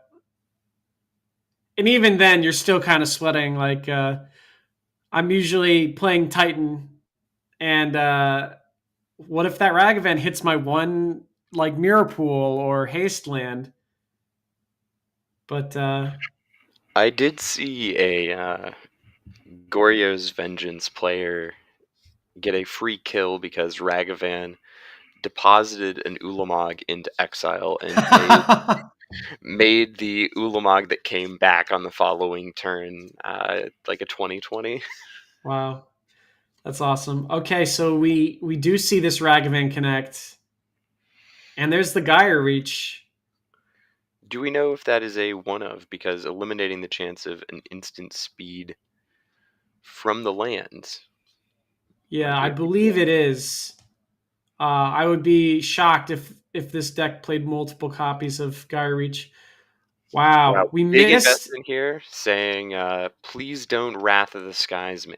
I know we missed our second land drop there. Kristoff really trying to make the most of his stumble here. Missing second land is huge. We can't do the Molten Rain plan, um, and we certainly can't pass without dumping our hand on the board. That's not a winning play. Would you agree with that? I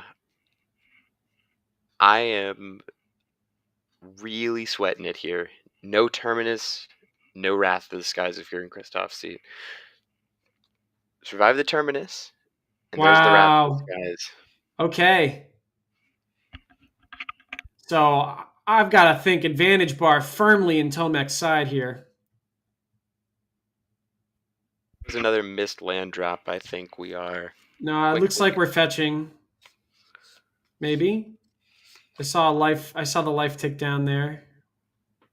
Oh no, we were correcting from.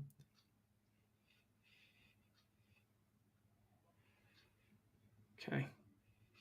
Wow, and it was a missed land drop. You're right. Oof. Looking very rough here. Another missed land drop. A Johnny would be a good follow on here. No land to do so. There is the Ajani in hand. Okay, second land. More magic to be played.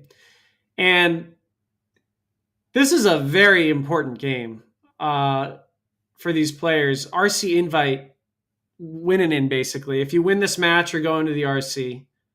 Well, and this So, Brain Surge sets up the Terminus. Gonna get to cleanly answer here and mhm. wind up substantially ahead on tempo. It's going to be hard for sure for this red white player to get back into the game. But what does a win look like for Kristoff? What do you think has to happen from this point? In order to win here, out of the hand, well, let's try to get a better look at the hand here. Flage plus Scalds plus Molten Rain. I think we'd be looking at something like a land into Spyro. Certainly passing the turn, not looking like it with Teferi here. Not even the possibility of Ophelia coming down.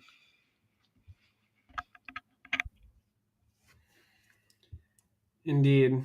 Yeah, we're gonna whatever it looks like, it's gonna involve drawing some lands. We can say that for sure. Well, Um, if you go land, I think this will be your last opportunity to kill to fairy. mm, So if you go land, flage, knock off to fairy. oh, and it's a surveil, and there's a second copy of Molten Rain going down. And I do believe that Teferi's got 4 loyalty. Well, and once we've seen the 3/2 flash lifelink mode of Solitude enter the chat, we are well and truly into the stage of the game that the beatdown has swapped. Hmm. Indeed. Yeah, you don't normally see a play like this until turns like 10 or so, once the control deck is fully like exhausted the opponent of resources. But with Kristoff missing these lands, we can kind of fast track this plan and start to take advantage of this stumble from the blue white side. Is that what's going on here? It sure looks like we're saying, I don't think you have time to answer this. Maybe you don't even have the means to answer this profitably. And every turn, a 6 life swing is going to be quite favorable for me. Right. So, brain surge, perhaps? No, Kahira, swing for 4. 8 life swing.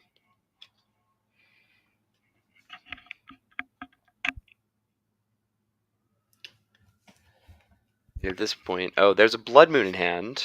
No islands present here, but Teferi able to clean up the blood moon if it comes down. All right, seasoned pyromancer.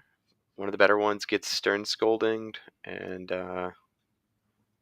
that may be all she wrote. Yeah, this game is going in a one direction very, very rapidly. Um, I'm sure we'll see a conclusion here soon. I don't know, man. I've never seen this blue white deck look so good. So props to Tomek for playing this deck so well. Um, and we even have a chant here on the penultimate turn of the game. And there goes the handshake. Tomek will advance to the semis. Wow. Commanding performance demonstrated, some mastery of the deck, understanding of the role you need to take, and played it out to a conclusive W there. Absolutely. Yeah. And I like Kristoff's plan. You know, in this matchup, a hand with turn one Ragavan is very hard to put away. Um, and if we had hit that second land, gone Molten Rain into Blood Moon, the game could have been wildly different. I'm sure of it. So, uh, interesting plan. Didn't quite get there due to some variance, but that was a really fun match to watch. That game too was like excellent. Yeah, really interesting stuff going on there. I suppose Kristoff's line presented a pretty high likelihood of winning if he immediately hit the land for turn 2. Mm. But any stumbles present larger virtual mulligans when you wind up whiffing on cards like Molten Rain or Blood Moon. Yeah, absolutely. That was going through my mind. I was like, if this Molten Rain doesn't do what I think it will do, then it's almost like a 6 card hand at that point. Um, okay, I'm getting word that we'll have our semis in just a moment. Should be about 5 to 15 minutes. So we're going to take a quick break, and then we'll be back for our next match. I'm really looking forward to it. These have been great so far. Fantastic. Excited to see some folks scrapping it out for additional prizes now that they've locked up the all important RC invites. Absolutely. Okay, we'll be right back.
All right, we are back after that short break, and we have our semis to cover.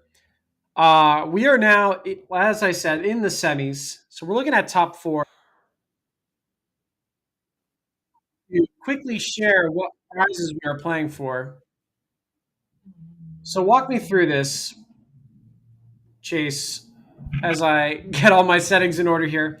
First through fourth are First getting through, these flooded strand. Now, those are those hand altered? I believe they are hand altered.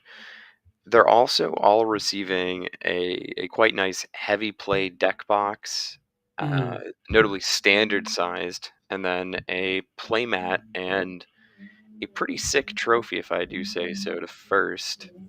Yeah, that trophy. Wow, that does look incredible. Um, would be so stoked to win that. Um, so let's talk about our match for the semis here. I don't know about you, Chase, but I had quite a great time watching that blue white control deck play against Energy. I might be down to do it again. Yeah, a little bit of foreshadowing from those altered flooded strands, too. We see a flooded strand that has a Ragavan on it. Maybe the flooded strand's new. Yeah, maybe the flooded strands knew that it would be a lot of blue, white, and monkeys here in the top eight today. So let's take a look. We have Tomek yet again, championing that Kahira in the semis, playing against. Um, I can't. I'm not quite sure how to pronounce this one. Chase, do you want to give it a shot? Wojciech, I believe. Wojciech. That sounds right to me. On red white energy. So we've seen this in the quarters, and those games looked quite close. I'm pretty sure I asked you this again, but I'll ask it again. Who do you think is favored here before the die is rolled? Well, do we not have modified play draw here? I think Wojciech may have play draw here by nature of being 502 rather than 511.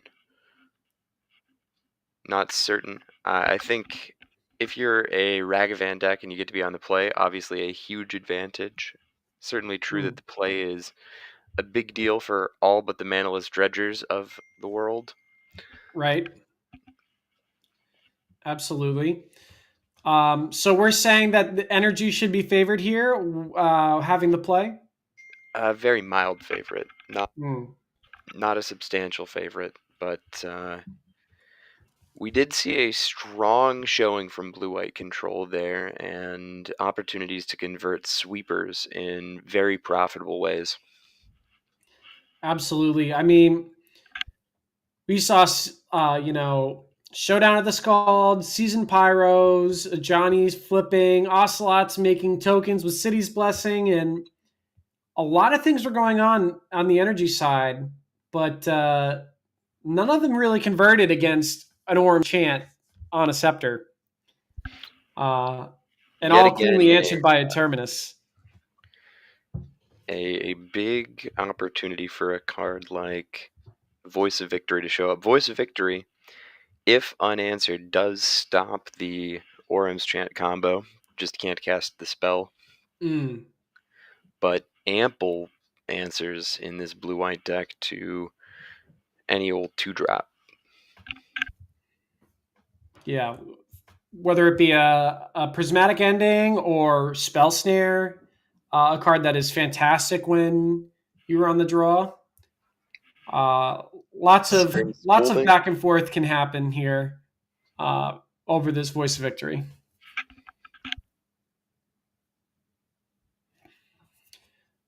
I believe we've seen the Tomek has taken one mulligan. I believe they're shuffling up to look at their 6 card hand here.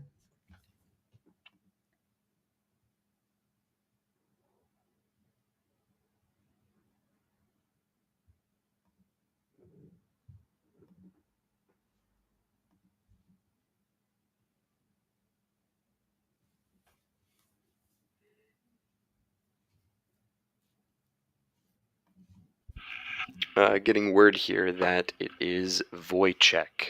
Wojciech is the name of the energy player. Wojciech. Okay. Good call out. Appreciate that. And Wojciech has led with an Ocelot Pride. Good way to add some pressure early on here. Mm-hmm. And Jace the Mind Sculptor is not going to quite cut it against all the 1/1s that this energy deck can create. Presenting an Ajani. And that is a real pack of alley cats down there. Absolutely. Meow. Getting a look at Tomek's hand, I think I see 2 copies of Orm's Chant all the way to the right. Doing some math. Perhaps thinking, okay, do I have to use a removal spell on one of these creatures, or can I take some damage and go for a Wrath the Skies?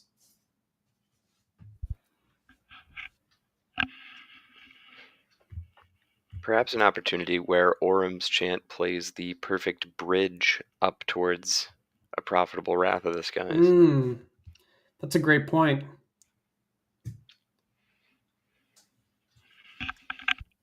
Okay, see the Mystic Gate. Draw a card. I see a counterspell as well. I see counterspell and Orm's Chant brought to the front.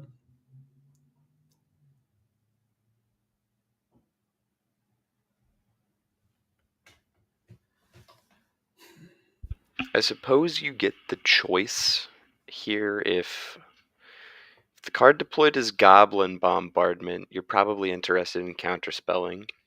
Absolutely. If you have the Wrath sewn up in hand, you can accept a chunk for 5 here. Not a huge risk with the counterspell of the City's Blessing being achieved, but even if it does get achieved, so long as you can keep a way to flip a Johnny out of the cards here, you should be able to hit the Orm's Chant next turn, stay alive, and then profitably Wrath the following turn. Oh, a March of Otherworldly Light is played. Interesting. And that's going to take out the Ocelot here. Might be a good point here if there is a way to kill the Ocelot Pride. Already had the resource committed. You get to flip the Ajani and now insulate yourself from that Wrath of the Skies sum. Only removing 1 damage from the attack additional for the Ajani. No red permanent here, so Ajani won't go to the shooting gallery here, but still a huge problem. An early flip to Johnny can't imagine that's good for Tomek's side. I'm thinking Prismatic Ending might be the cleanest answer to this Ajani. Are there any other cards I might be forgetting? Usually Prismatic Ending is the answer prior to a Teferi 5. And of course, attacking with Solitude. Yep.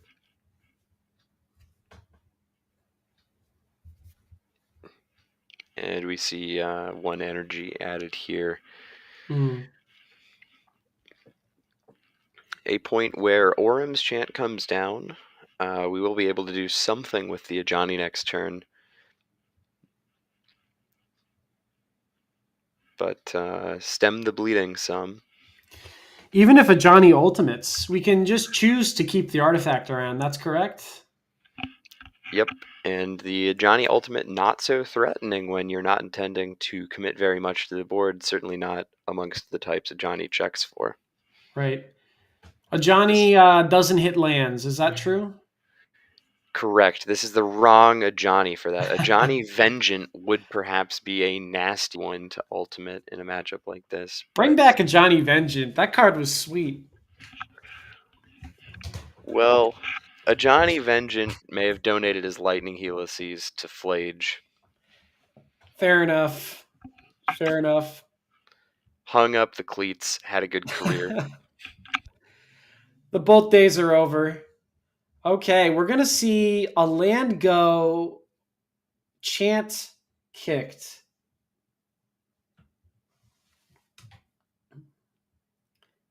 Trying See to an Arena of Glory in hand there for Wojciech.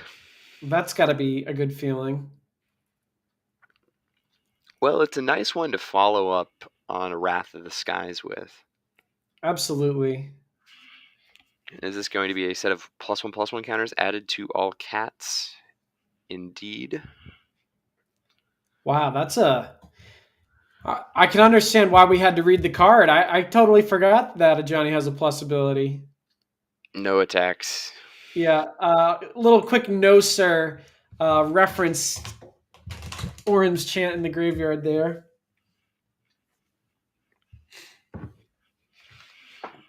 And we're getting I assume a surveil.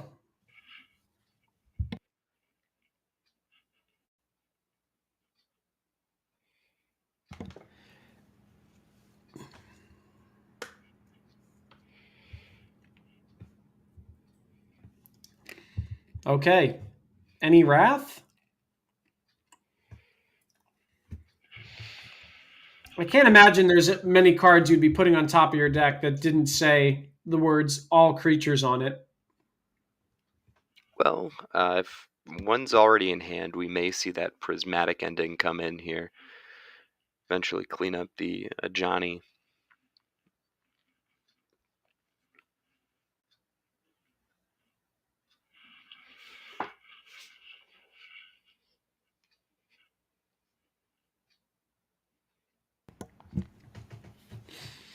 This is a tough surveil. Possibly Tomek may be missing a land and has a really good spell on top. All right, we're topping it. Hopefully we get to see what it is. Could be another Orim's chant.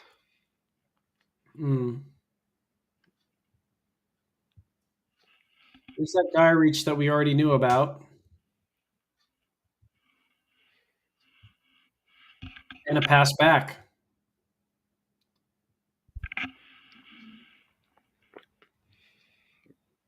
Ooh. Or where are we? Are we in the main phase or?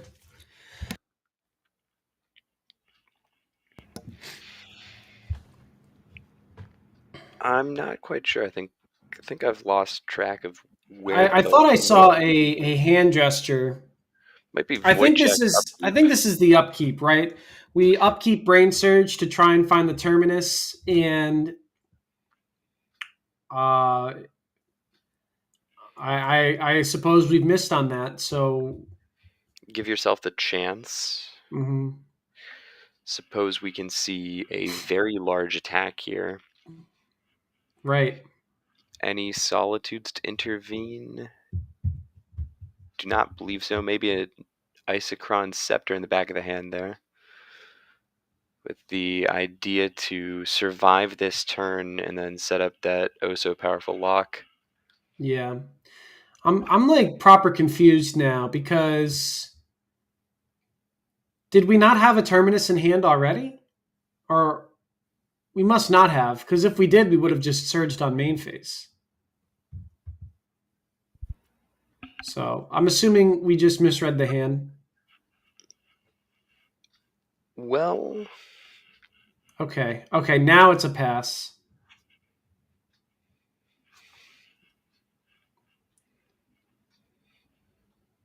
Oh, and a bombardment. Believe that draws up the game if there's not an answer. Yeah, I think you're right.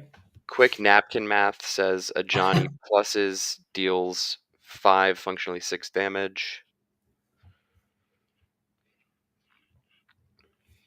Or rather, Dash it's Dragon Life. zeros. I believe that will be all she wrote. Yep.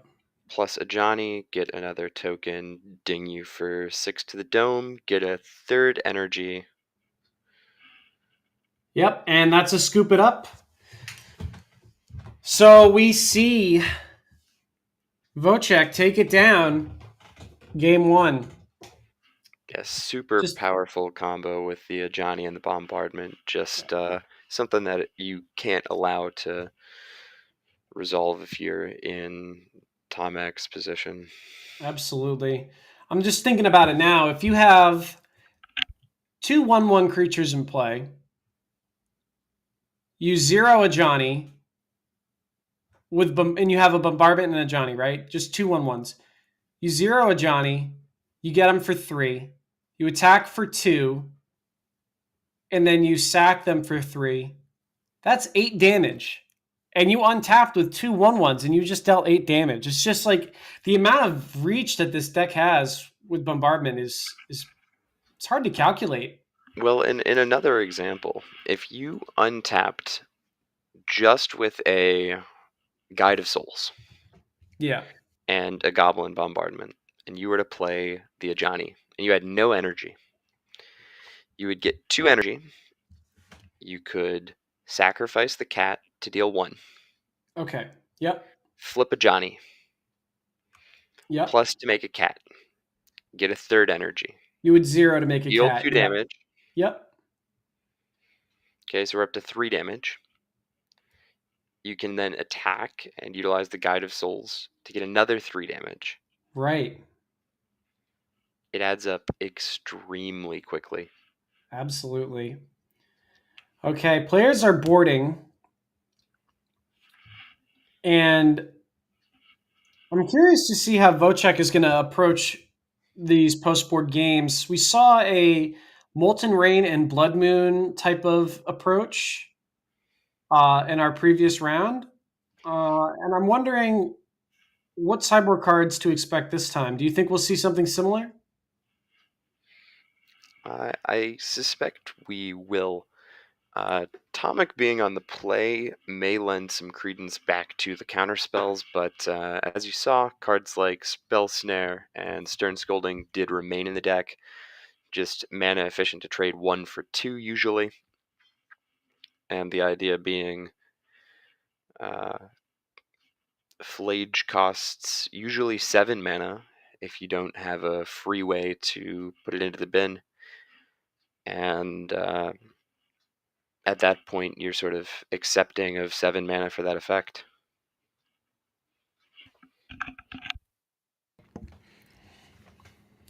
Yeah, the play draw is going to matter quite a lot for how these players will board.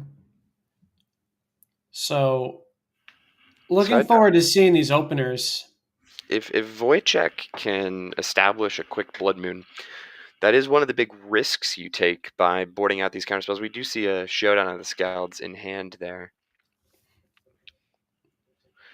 And we now see it on the bottom of the deck, sending it back for a mulligan. All right, it appears Tomek has kept the 7, and Vocek is looking for a better 6.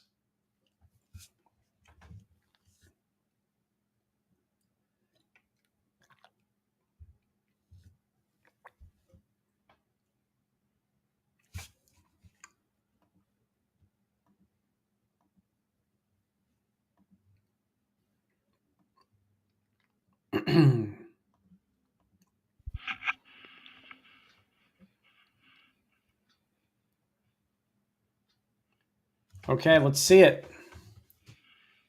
Land, guide, surveil, flage, guide. Just looks like a typical strong start from energy. Blood Moon has been drawn for turn. Great one to draw. Fetch up a basic Plains, play that in Guide of Souls. A deceptively powerful 1-drop the Guide of Souls is. I remember when it was first spoiled, a lot of people were like, "Oh, it's like a soul sister creature." Uh, it's funny to see that effect at rare, but it's ended up being a format defining one drop. This one also a feature of this weekend's Arena Qualifier weekend in the historic format, perhaps received the mildest nerf I've seen on any of these cards, moving the 2+1/+1 counters, flying counter, and granting of the angel creature type from 3 energy to 4. Oh wow. Okay. We see a Terminus milled off of Surveil, which signals to me maybe we don't have that Brain Geyser in hand. Another guide Also, coming down. potentially no interest in locking that out, perhaps looking for another land. Mm-hmm. Also a fetch land here, so I believe that's a Flooded Strand next to the Meticulous Archive. That's correct.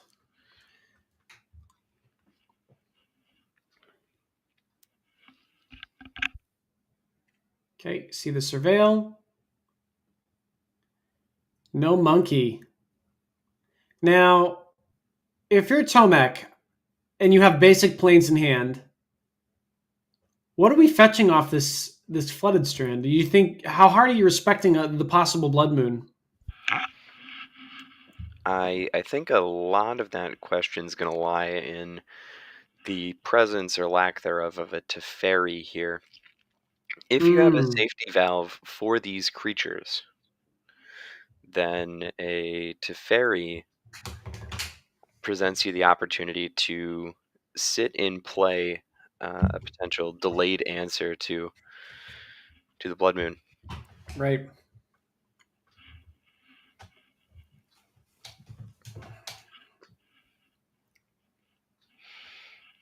Noticing a trend here with Tomek's deck. Tomek's deck almost entirely extended border variants of the cards. Yeah, we love that, or at least I do. My whole Amulet Titan deck has got the same treatment. Yeah, your Amulet deck really is beautiful. Thanks.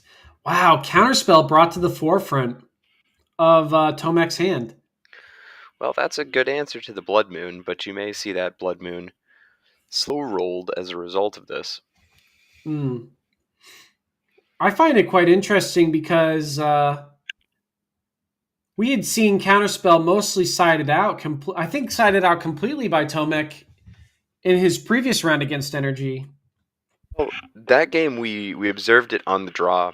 Didn't actually get a good look at what he was doing when on the play.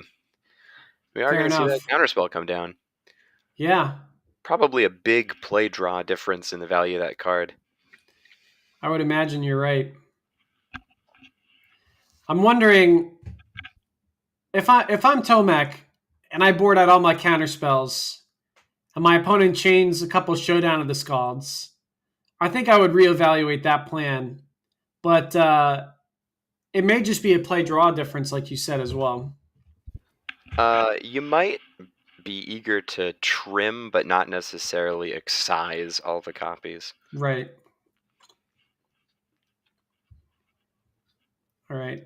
Chant, Solitude, Plains are the cards for Tomek. So we're kind of Weak to another Blood Moon here, if it exists. right. We're going to see a Flage come down. Flage representing an additional 6 damage here, or 5 damage, thanks to the energy ability on Guide of Souls. That's right. And I like putting the counters on the one that isn't full art because we want that to stay in play for as long as possible. Oh, okay. And we had March of Otherworldly Light as well. So things shaping up quite nicely for Tomek here. Fetch land sets up another Surveil. Relevantly can dump the 5th card for Flage to return next turn. That's right. Where do you put the advantage bar here? Because I've seen this game before. I'm like, okay, Tomek has mostly reset the board. They're at parity. Now the control deck can really start doing its thing and pulling ahead with its card advantage. And then energy will just rattle off some crazy combination. Do you think that we're even here? Where do you put this game at this moment? I think we are about as close to even as we're going to observe live in the middle of these games. The absence of an Arena of Glory or a monumental henge presents nothing that's passively going to swing the game. Right. Certainly 10, not the lowest life total, but a relatively stable position. Mm-hmm. Not going to get nugged out by a summoning sick flage.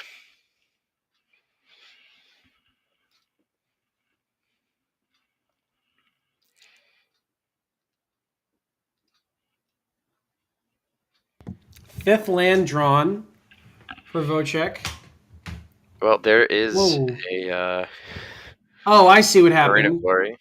There is the arena right there. Yeah. And we're going to see an extra red floated here, I think, in order to be able to make maybe a hasty Flage and a hasty Ragavan. I see.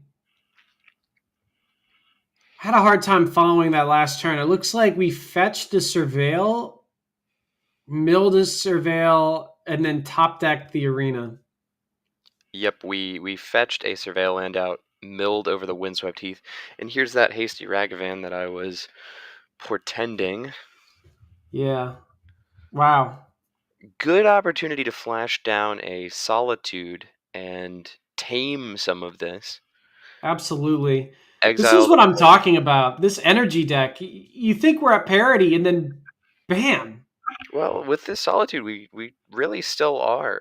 There's not a great attack available for this Ragavan, unless you want to run headlong into the Solitude. Hmm. And is that Oh, something you'd be interested in? well, it's only 2 energy here. I think you're sort of forced to do it, but not a great feeling Right. by any stretch. And only 1 card in hand here for Wojciech. Yep. Tomek going up to 2. I believe one of those cards is Orm's Chant. I think you're right. The 6th land, actually, a slight sigh of relief if you're in Wojciech's seat. That's not nearly so bad for you as a 5-mana Teferi or even a 3-mana Teferi in this position. Right. No pickup of Kahira. Interesting. Wow, a land go. Respecting. Wojciech has a read on Tomek that there's a solitude possibly kicking around. And there is. Yeah, correct on the read. And pick up the Guide of Souls for your troubles. Absolutely. Will we see Okay. a third elegant parlor here? Something of a debate between the number of elegant parlors that you play in your deck, but a big showcase of the power of the Surveil lands on both sides here. Absolutely. And Tomek has said, you know what? It's beatdown time. The board is No, stable. We've picked our spot, and this is it. no third parlor. Start to be in the driver's seat. Hmm.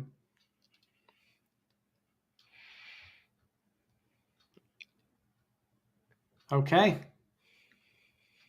You see another guide Okay, you'd love to and see another Krista. arena. Okay. Yeah, This is Tomek's game now.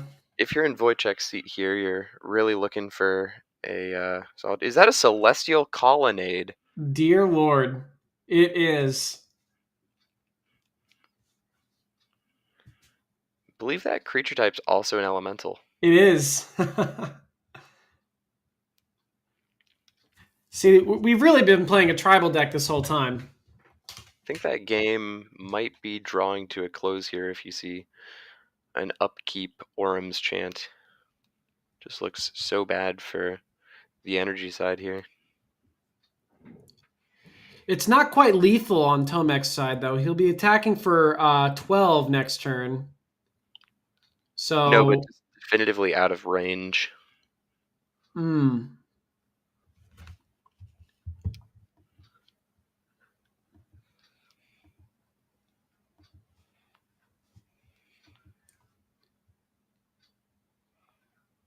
Okay, and there's the chant, as you said.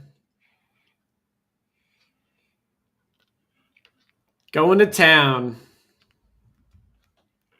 Chunks for 12, go to 6, gain another 4. Oh my gosh, it's a flage off the top. Well, Flage come in, nug off Kahira, gain 4 life, go to 10. Is there a way to dump 2 more cards into the graveyard? Probably not.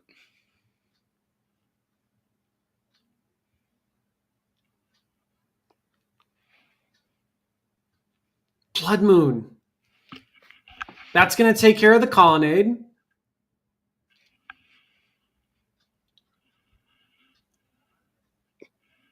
Another counterspell? Nope, we're just floating mana. And then the flage. Oh, have we gone to combat here? I don't believe so.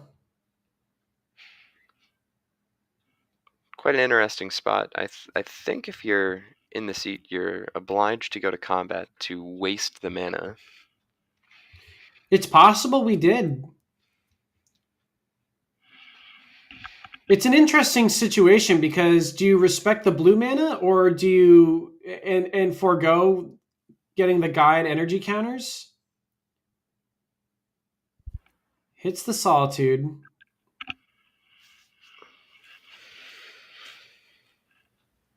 Oh, and there's a Purge. Exiled. Yep.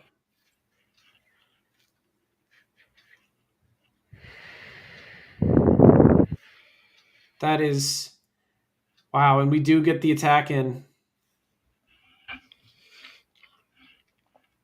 Okay. Animating Colonnade is going to deal 7 damage. 8 damage. You're right. It's going to deal 8. Because Kahira says your elementals get +1/+1 in vigilance. Here we go for 8. If there's Down an to orange 2. chant, that bodes very well for Tomek. Let's see. Didn't get a great look at that one. Spyro? Oh Spyro, my gosh. nice one. Hasted Spyro. Is it haste? I mean, surely you haste it. This could be one of the final turns of the game.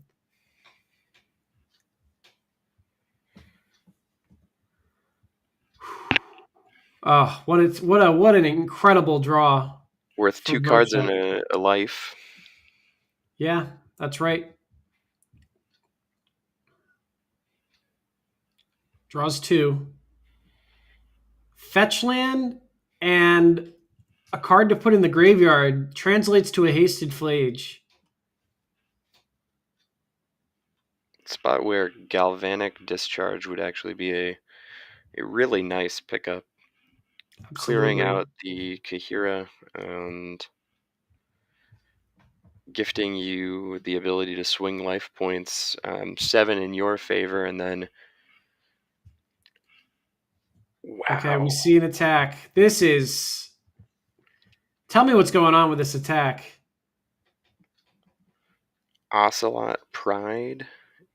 Planning to gain a bunch of life here. 10 permanents. Yep. City's Blessing is active. And then there's the land.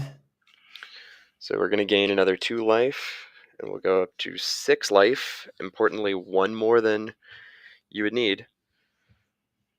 Terminus. Surge. Terminus is in hand for Tomek. Wow. Now I know why people play Energy so much. This deck looks so fun to play. Just top decking Spyro there, like, oh, what a rush. They're just all good cards. I know, it's incredible.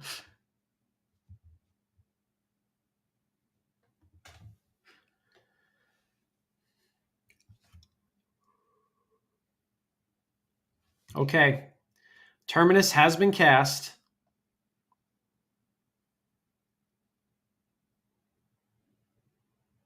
Or maybe not. I mean, that's a cast terminus. I think we're just deciding the order of the creatures to Oh, go on I the see. I see.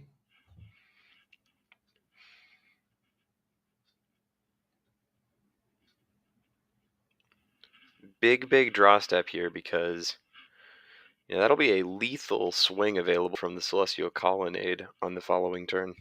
Right. We need to get this Flage escaped so that we can gain some of this life back. Fetch Even land. so, that's Fetch land seems to be it.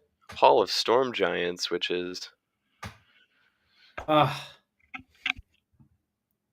The top deck did not contain the answer this time, so we are going to go to a game 3. That was an incredible match, and I thought, you know what? It was really all about that first counterspell. That was such a countering that Blood Moon really changed the entire game for sure. and we're going to get a game 3. It really looks like when both of these decks get to do their thing, the game is well and truly in the balance. Just huge swings available for both players. Lots of free-flowing cards, whether they be from Spyro, Brain Surge, or Showdown of the Scalds, giving you 4 extra cards if you're able to convert all of them. Yeah. It's honestly a very fun match to watch as like huge swings, exactly as you said. I'm really excited for this third game. It looks like Tomek has. I can't tell if he's made any changes to the deck. Might be this play draw counterspell decision being Yeah. weighed and potentially executed. Because I think that's Tomek's sideboard on top of the deck, that face down yellow sleeve. And I don't believe I've seen any cards swapped out there.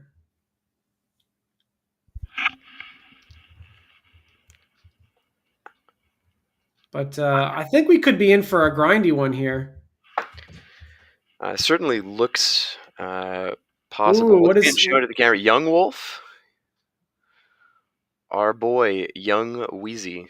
We love that.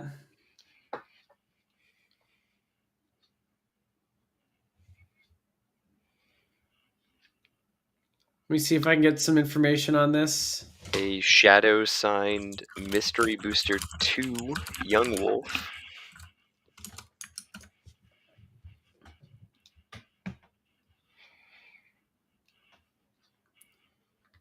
It's a great card.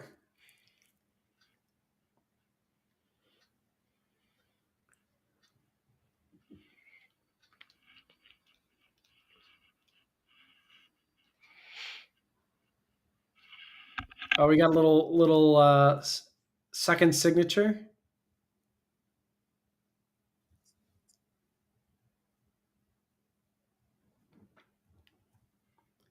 We're having the two semifinalists sign the Young Wolf.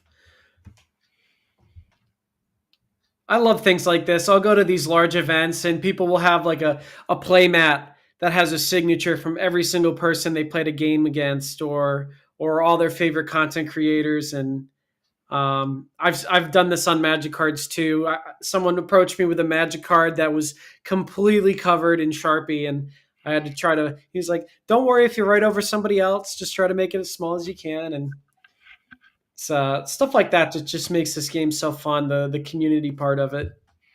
Yeah, one of my very favorites of those was a foil drafted stamped Nurturing Peatland that my dear friend Nico Del Valle drafted at GPDC, the first Modern Horizons limited one. And that thing probably got, 24 signatures on it by the end of it. And, well, he'd gotten a runner-up position there. Okay, I have an update on the Young Wolf situation. Barsek says it was an offering from me to Zerk as I have upgraded my mismatching playset. A gift from son to father, Yawgmoth deck enjoyer wise.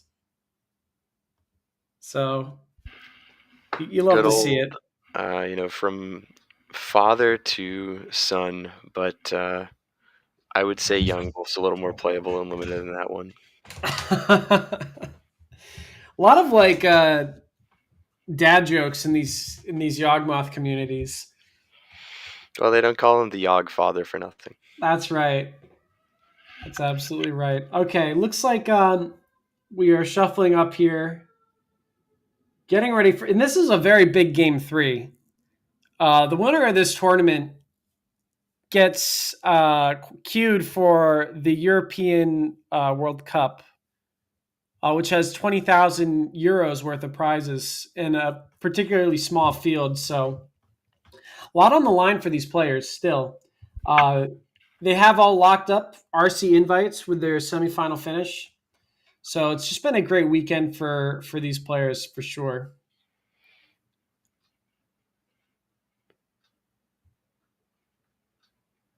And we get it started with the Ocelot Pride. So fetching basic planes again. Now, this is just how I like to think, right? Last time my opponent went fetch for planes, play a one drop, they had a Blood Moon plan. They had a Blood Moon on 3. If you're Tomek, are you thinking that could be the same case? It's got to remain on the table, and certainly a second planes here would lend some credence to a Blood Moon waiting in the wings.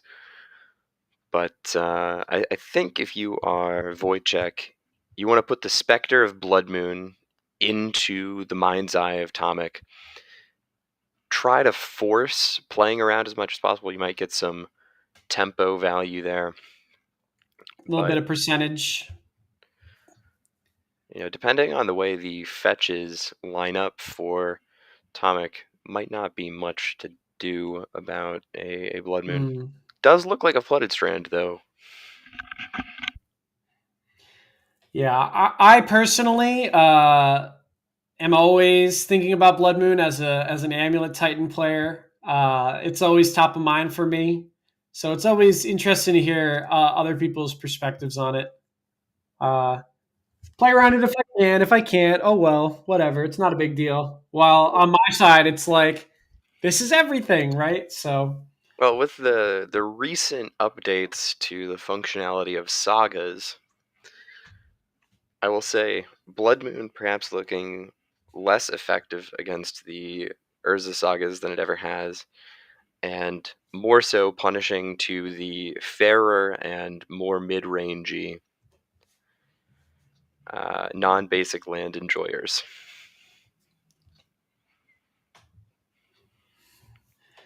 speaking of unfair non-basics in these mid-range decks, an Arena of Glory coming down.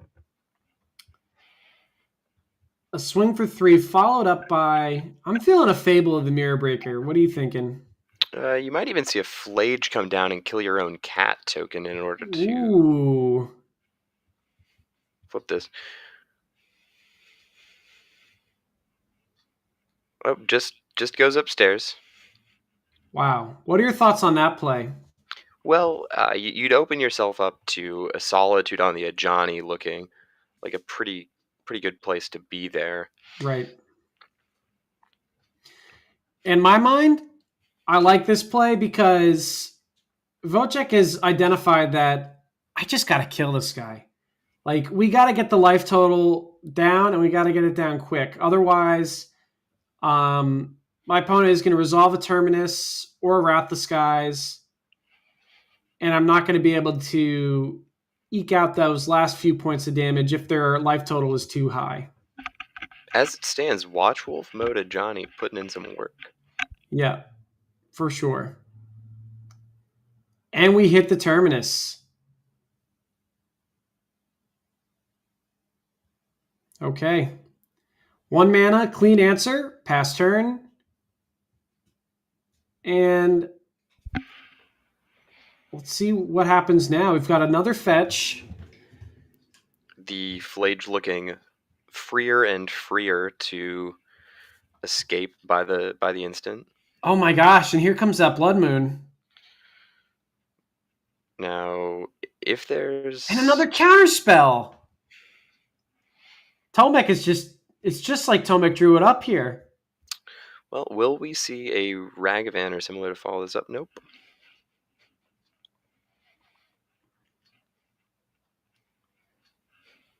Wow.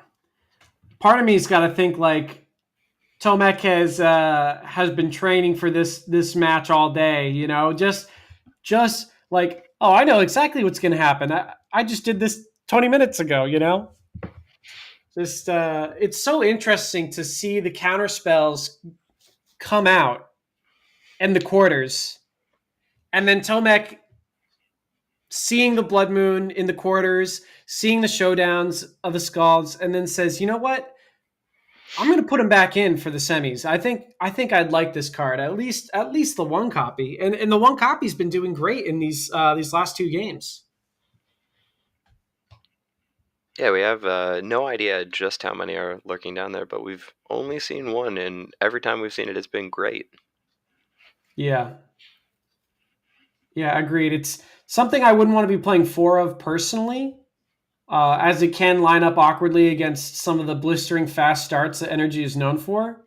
Fetch Surveil, looking like we will exchange Flage for probably 9 life to the plus and 3 to the Dome of Tomek, as well as the Solitude and Kahira leaving the hand.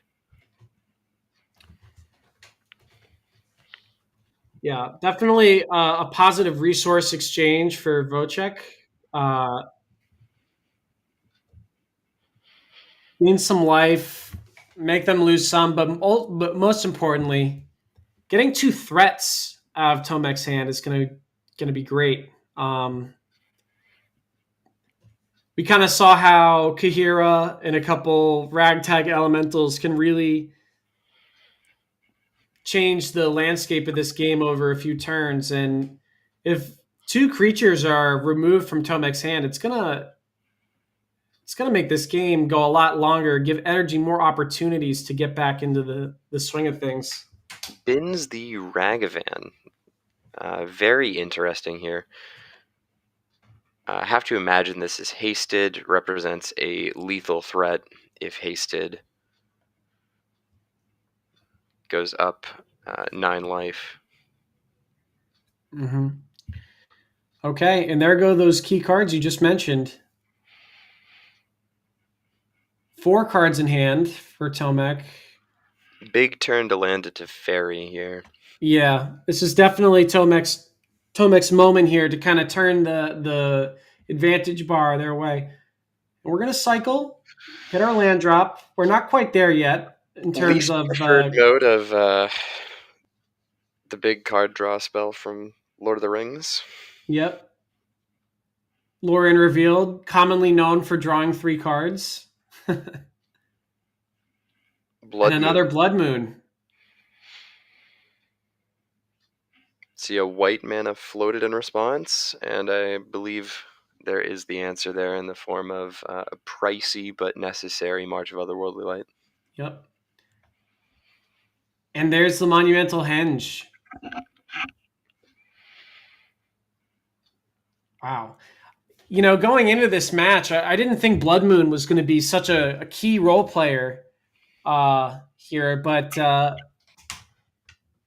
if that moon lands, the henge doesn't work, the man lands don't activate, Gaia Reach can't draw at instant speed. That's a pretty huge deal. And Tomek is respecting it. Yeah, so much of the power of this blue-white control deck wrapped up in those lands, utilizing the free interaction afforded to you with Solitude to convert some extra cards out of your lands. Absolutely. Okay, we're paying 3.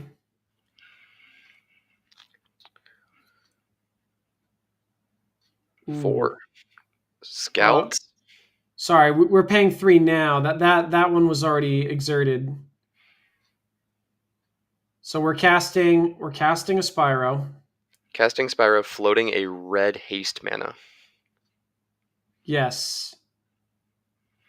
Maybe I was incorrect. I think we are tapping 4 mana this turn. Red floating, draw 2. This is what the deck does. Casting a Voice of Victory. With haste, represents an additional 3 damage. So that'll be... And Tomac's at 8. 5. Solitude comes down, cleans up Spyro.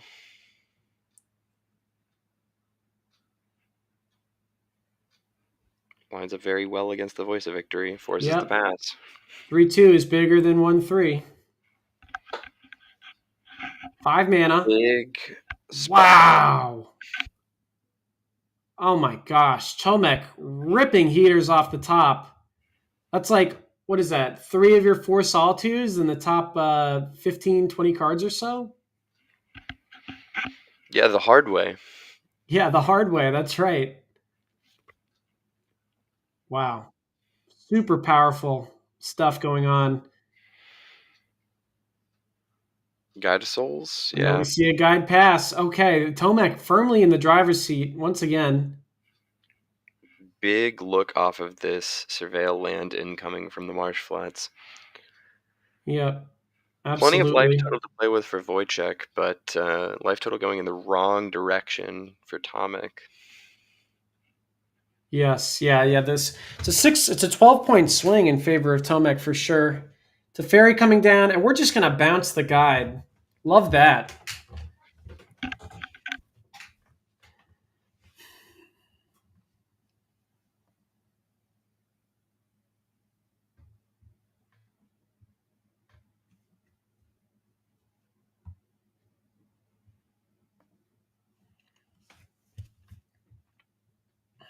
This is a huge surveil here. It's a land in the graveyard. The Arid Mesa, but really needing something like another Spyro here. Yes, or a showdown. Something that's going to let you get a board that looks similar to the opponent's end. Another Sacred Foundry was not the permanent that we wanted. And it is looking great for Tomek to advance here to our finals. Yeah, we are, as energy typically is, it's 1 card away from City's Blessing, but not in the way that we wanted this time around. Okay. Still the opportunity to rip Spyro, and chain off some ungodly number of cards, but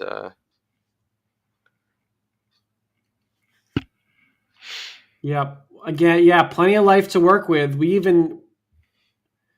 have like 2 turns, it seems, and that's just a pass here. End step, we're going to activate our Henge. whiff, but clear cards that you didn't really want to draw off the top of the deck. Yep.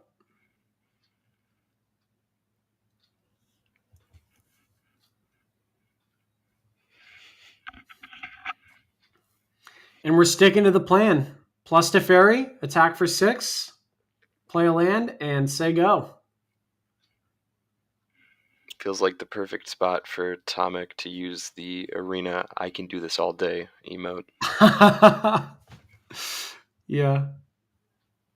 Okay. I think we're considering an attack.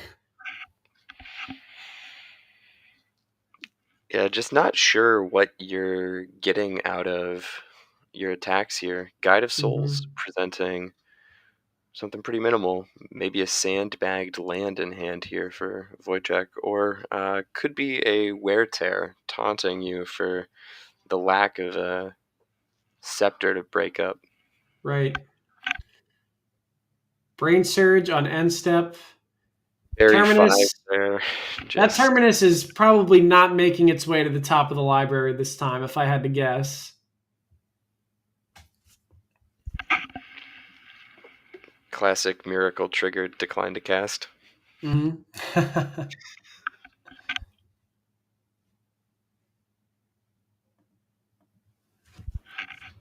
The brain absolutely overflowing here with 2 surges there on the end step.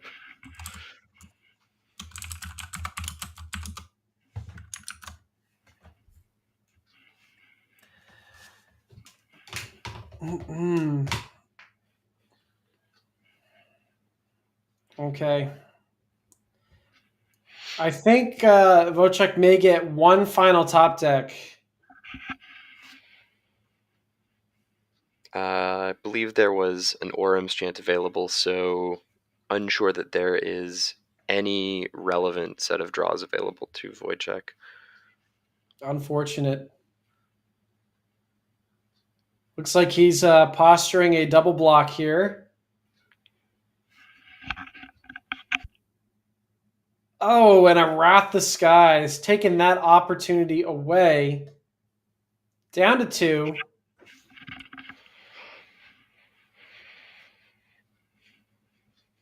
All right. We're going to see another Teferi come down. This is the big Teferi. This is just a control player's dream to have 2 of the same Planeswalker. 2 Teferi Planeswalkers in play. We get to draw.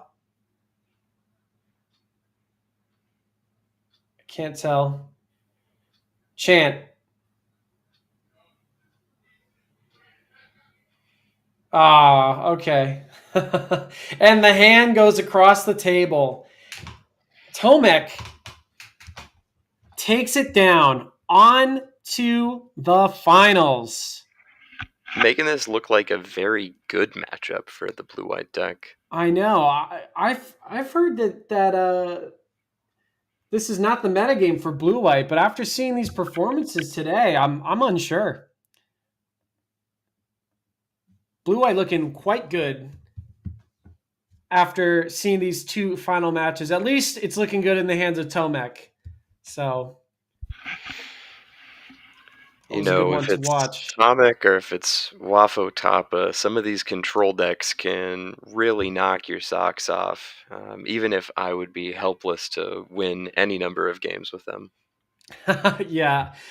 Blue white control. I love that kind of a strategy in limited. Like in cube, I'll always try to draft like Remand is one of my favorite cards. But constructed, just give me the busted combo deck.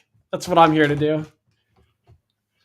Well, the best part of drafting Remand in Cube is your opponent does something, and then you get to mentally say to yourself, "Remand." Absolutely. Okay. Just full of the best flavor text. All that arcane hand waving and babbling was awfully impressive. Yeah, it's awesome. Huge fan of Remand. Huge fan of Tomek after those couple matches as well. Really playing this blue white deck powerfully against these energy players for sure. We are going to move to a quick break here. We should have the finals in any moment. Just waiting for that footage to come my way, and then we will be on to the finals. What do you think we'll see? Do you think it'll be another blue white versus energy? Did the Esper Frog player make it?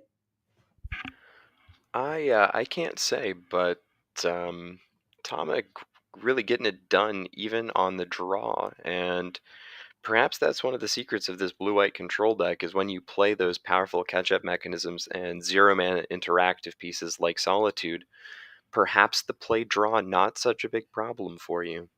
Possibly. Okay, well, we will see. Should be about 5 or 6 minutes from now. We'll be right back.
Okay, we are back, everybody, and we are ready for the finals. It is going to be Tomek versus Marcin Lewandowski. Sorry if I'm butchering the names. It is going to be versus the Esper Ketchumos player from the previous coverage. And I believe it was round 6 or round 7. Super exciting. And let me tell you why it's so exciting. Or maybe, Chase, you can help me out with this. Well, we've got some wonderful prizes, and we'd like to go back over those once again.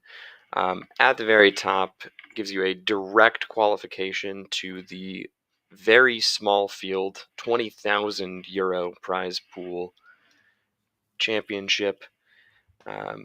These players have already locked up one of the heavy play RFG deck boxes, as well as one of these flooded strands. Absolutely. And that is an invite to the European Magic Cup. Kind of pulled the rug under you there scene wise. Let's get back over to this. So we can see that you need qualification points to play in the national event. That's between October and December of 2025 for all European countries. And you can earn points in a number of different ways through weekly events, FNMs, RCQs, Opens, and RCs as well. And each event is worth a different amount of points. They're kind of like Planeswalker points from back in the day. If you're at a local tournament, a match win will give you 1 point. If you're at a regional event, a match win will get you 3. Today, the event that these players are playing in is a qualifier event. Any matches that you win during this event will get you 5 qualifier points. So, then Ryan, there's yep. those words I love to see. What's that? Grand Prix. Yes, 6 points for a match win at the GP level. I absolutely love how the European Unity League is bringing back things like GPs and Planeswalker points. I love that system. And just to put it into perspective, like if you win one match during your trip at the qualifier weekend in one of those tournaments, that's like winning 5 matches at your local game store. It's like, that's a lot of points. That'll add up really quick. Certainly a big incentive to make the trip, get on the grind, and embrace this wonderful tournament series. 100%. And those points qualify you for this national tournament. And doing well there, if you're a top finisher, you'll get to participate in the European Magic Cup with 20,000 euros worth of prizes. That's a big deal. And what makes today such a big deal is if you win, the winner of this match that we're about to watch, they get to play in the European Magic Cup guaranteed. They don't have to do well at the national tournament. They get to skip that qualifying event if they so choose. So this is a huge invite on the line. Certainly big time, and not to discount the linkage of incredible food to this tournament series as well. The Quarter 1 2026 championship being held in perhaps the best magic and food location on planet Earth in Bologna. All of this really makes me want to take a trip to Europe. I can't tell you how badly I'd like to. In fact, I am going to Switzerland very soon. So it's no Bologna, but I'm sure the food will be just great.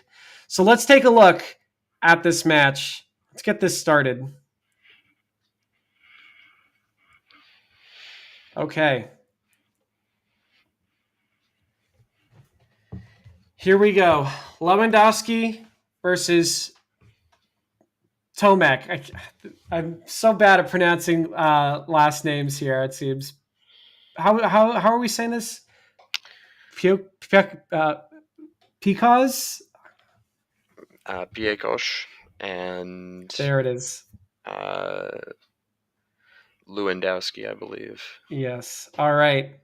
And this again is the Paprykarz Open. Absolutely. It's been a really great event so far. Players have been playing so well. The coverage has been fantastic. The casters, Just fantastic people, really, and so humble as well. But really well run tournament, and really appreciate them putting this on.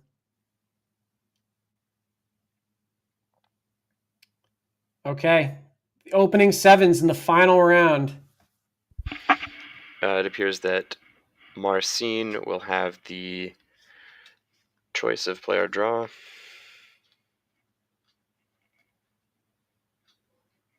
That sounds correct. I see Psychic Frog, and I see a Prismatic Ending. Looks like we're opening up with a hand rip. Yep, love a Thoughtseize. The Lightning Axe yourself has never felt so good as in this matchup. Right, absolutely.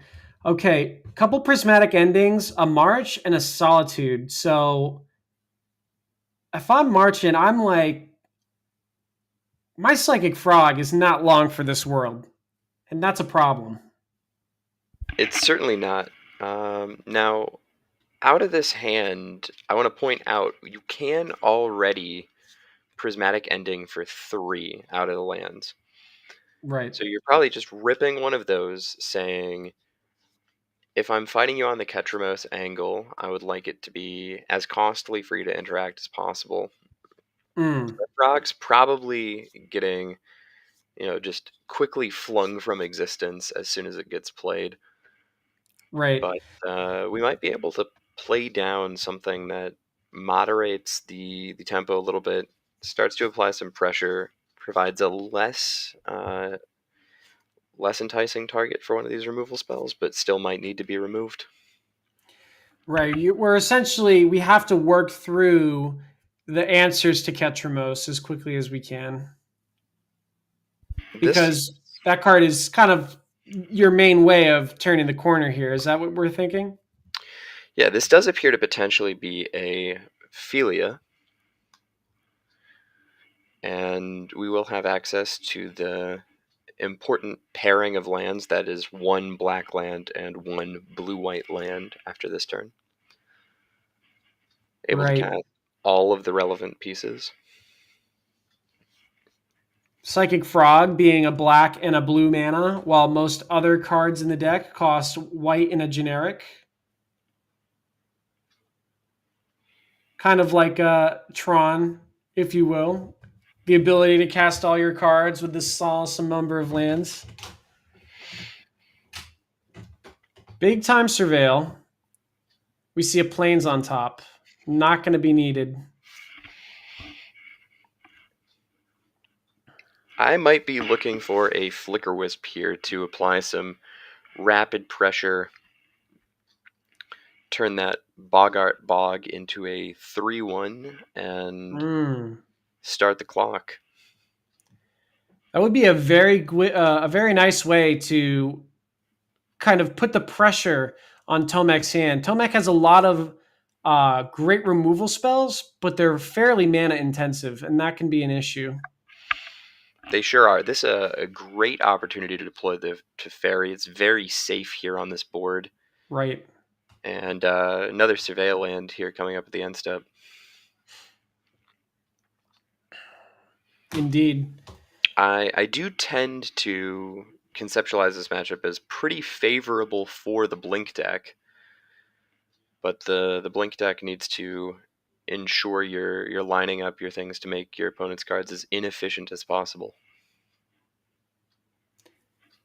That's quite hard when your opponent has some incredibly efficient removal in hand. Let's see how we can get through this. Another Surveil putting another land in the graveyard. 3 mana now. Pending the Teferi. Okay. That's so costly, but... Yeah, I'm feeling great if I'm Tomek. I bounced the Frog. It didn't get redeployed. I drew a card off the Teferi, and I've traded the Teferi now again for this Prismatic Ending. You went up 2 mana and a card on that exchange. That sounds like a powerful Planeswalker. What is this card? Is this a Narset? Narset. Yep. Wow. And Narset, again, great versus the Frog. Really potent versus Ketros as well. Absolutely. Narset, a card we haven't seen yet from Tomek Yeah, these past few games. one of the marquee cards you need to look here for as the blink side is Overlord of the Balemerc. Overlord of the Balemerc plus Flicker Wisp does present perhaps the most immediate source of both additional threats and substantial pressure available here at the 5 mana mark. Absolutely. Spell Snare found by the Narset, and Tomek passes with a Windswept Heath in play. This frog is going to have a really hard time getting on the board, and even if it does, that Narset is going to nerf it. Another Prismatic Ending. Okay. Likely both copies of Prismatic Ending there. And Yes, the again, 2 of just 2. going up a card and across on mana. Absolutely. Tomek is presenting these threats that replace themselves. And Marchin does have the clean answer, but some of that damage has already been done. Yeah, this matchup does get appreciably better for the Blink deck after board. You get to take out some of those really lackluster fatal pushes, the lacking removal spells, and potentially put in tools like Aven Interrupter, additional discard spells. Absolutely. I imagine Aven Interrupter does quite a bit of work against a card like Terminus.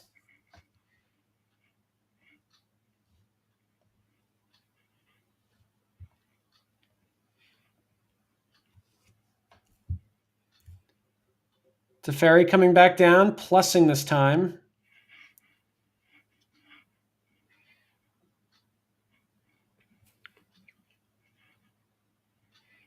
Yeah, I am loving this spot in the game if I am Tomek. I feel just miles and miles ahead, and as though the inroads available to the Blink opponent are few and far between.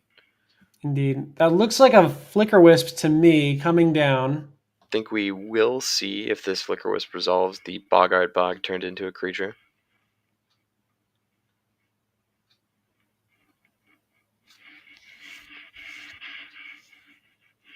Tomek having a think on this one.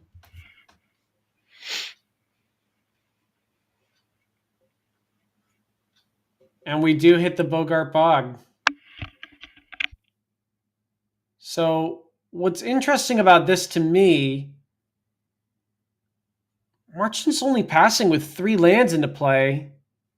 Tomek is going to untap and have twice as much mana and a similar amount of cards in hand. Do you think that this mana advantage is too much of a detriment for a plan like this? It is a substantial factor here, but the sheer number of threats able to be presented by the black-white deck creates a situation where you're just trying to force out as many of these removal spells on seemingly inconsequential pieces as possible. Flicker Wisp actually one of the higher value cards in this matchup, again due to its interaction with the Overlord of the Balemerc. Right.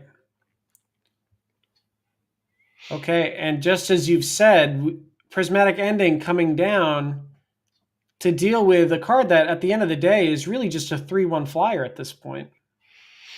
Yeah, I mean, that was 3 mana and a land for a pair of 3/1s that were, answered pretty reasonably, but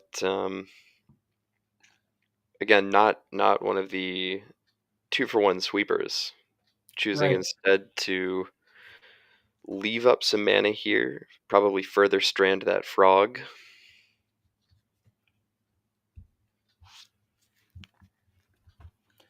Kalia coming down, and there's the Spell Pierce that we know about. I think Yep. Marchin is going to take this moment to try and stick a frog here. Stick the frog, my life doesn't matter.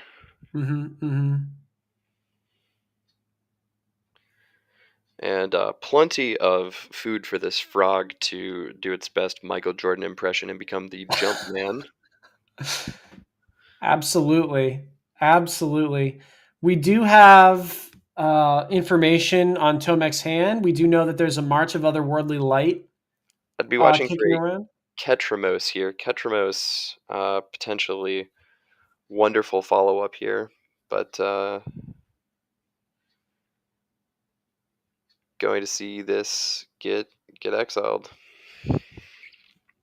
Okay. Let's see. Yeah.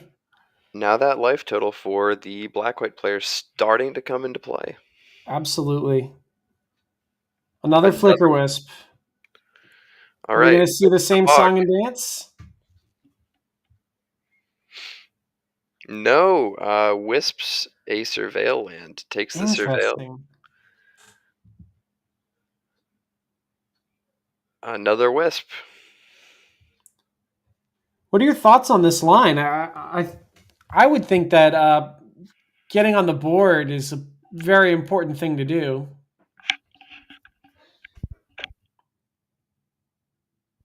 Yeah, and that may well be the calculus. Is a Wrath would be too backbreaking here, and there may wind up being a Ketramos and perhaps even a Relic waiting in the wings.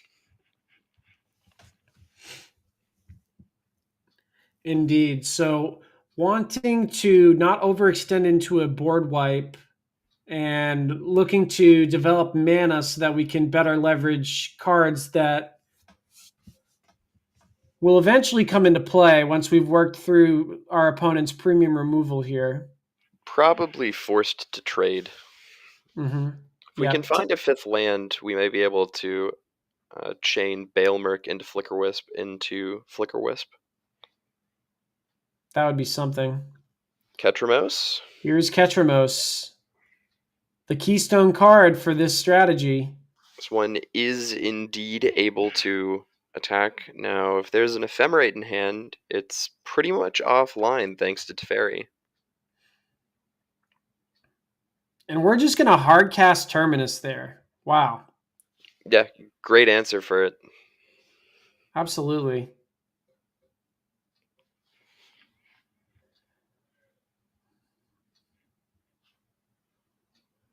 Otawara is the land for turn. Otawara being deployed ought to send a message of pretty substantial strength here. I agree. Same with the Kahira buy, I would imagine. Kahira buy, Kahira play. It's big. Fatal Push starts to re-enter the chat as an interesting card. 5 mana here. Hardcast Solitude. We're just sending it, huh? Yeah.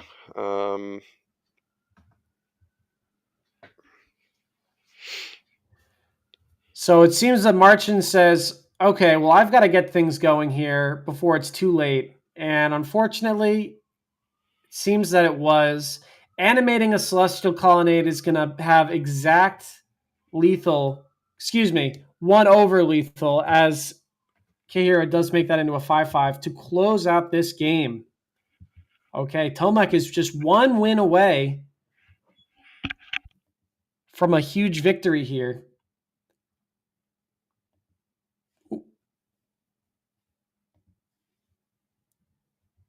Let's see what occurs here. Players consulting their sideboards.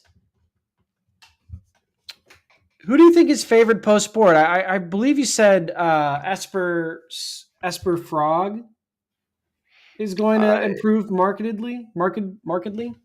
I certainly like the Esper Frog position more post board, getting to bring in another Thoughtseize, getting to clear out some of these fatal pushes, and looking towards just some more reasonable cards. Even Clarion Conqueror, a pretty nice one in this matchup, shutting off Planeswalkers.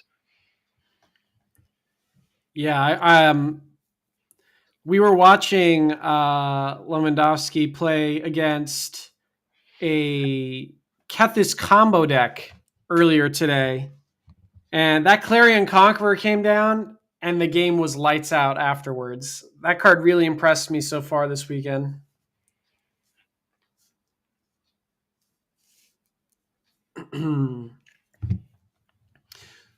So Tomek got to put that Narset into play, and I recall them siding out Narset and Days Undoing previously against Energy. What are some other cards that we haven't gotten to see yet that may be coming into play for this match? Well, I'm perhaps not so impressed by Wrath of the Skies in this matchup. 3 is an awfully big number to be able to Hmm. get over, but I really do like the cards like Narset here. Great against Ketramos, great against the Frog. And I would be looking, in this case, probably not to play a card like your Isochron Scepter. Isochron Scepter just a little too vulnerable to March of Otherworldly Light or Ephemerate on a Flicker Wisp. Right, absolutely. Felia also having Flash coming down um, in Yeah, response to the the. no attacks is some insulation there, but Fair enough. Yep, fair enough. I certainly think that this is a game that is won and lost in the stickier threats and the cards like Overlord of the Baelmerk. Certainly, Overlord is the best possible card for the Blink deck in this matchup. Hard to interact with, generates value, presents a massive body, and chains off into further threats. Absolutely. And it doesn't. It lines up all. Excuse me. It also lines up well against Narset, right? Oh, it's great against Narset. If I am Tomic, I'm looking for a card like Subtlety to line up against the Baelmerk. Mm. And I wonder if we'll see something like Rest in Peace come into play as well. It may. That card is not necessarily as game breaking. It's great against the trigger, but still a 5/5 body, pretty large. Right. And can you explain how Rest in Peace would interact with Ketramos? Would it just make every single thing draw a card?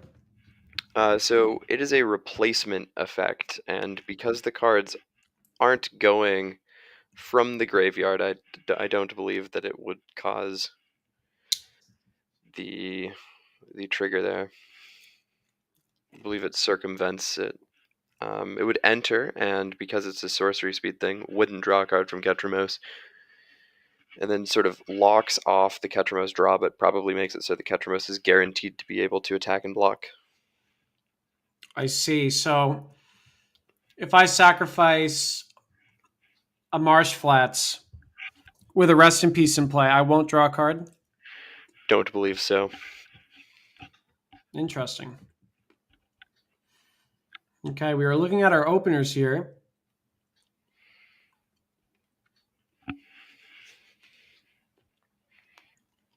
Baelmerk Flicker Wisp is a great looking start. Yeah, Go both players have kept 7.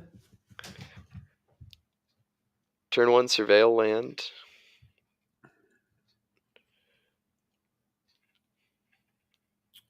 Wow, Hollowed Fountain Shock. So holding up Spell Snare, assumedly.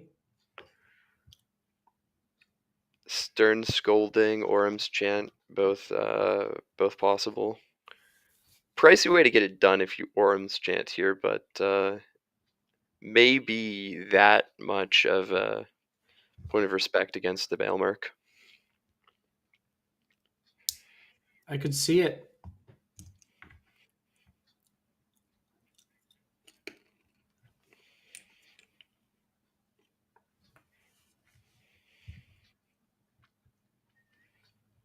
Okay. Shock. And here we see it. The Baelmerk. Card that was solely missing from last game.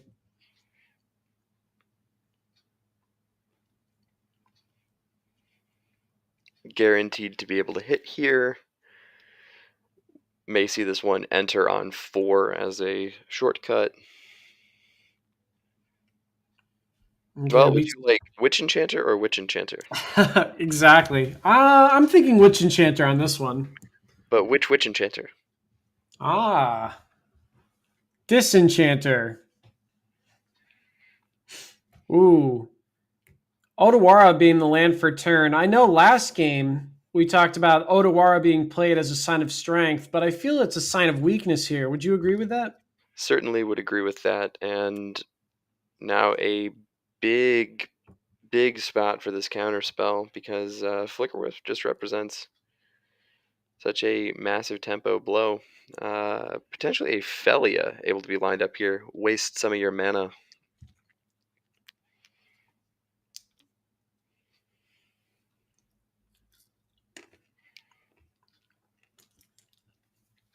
Yeah, waste some of the mana. Flash down Felia. Mm-hmm. Consign being milled. That's another card that I love in this matchup.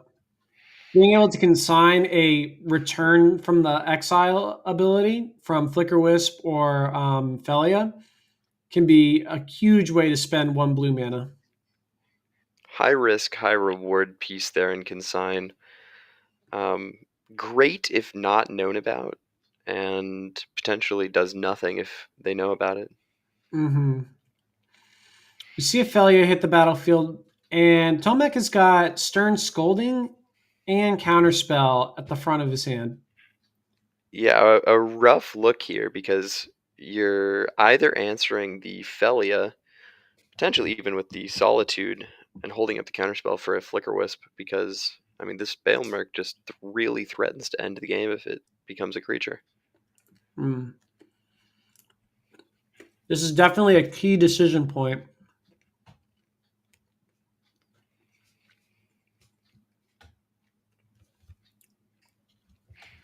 And I think Tomek taking this much time to consider it is a really strong testament to his skill at this deck.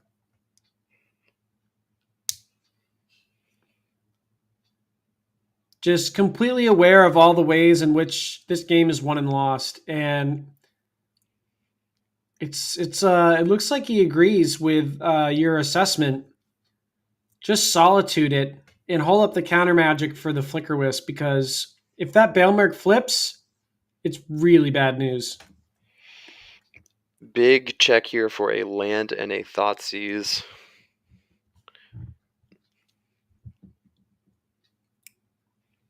There's the Flicker Wisp. And that gets scolded.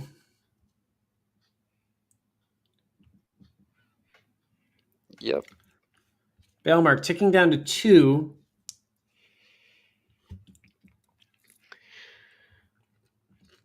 This card really is impending. Gives you that sense of impending doom once it is, just a big man on campus. Absolutely. Surveil an island, untap, and we play a land here. 5 lands for Lewandowski. Emperor of Bones hitting play. This, man, so many haymakers. Haymaker after haymaker. Yeah, big game threatens to do the Flicker Wisp thing. Mm-hmm. And if I'm in the blink seat right now, I'm feeling pretty good.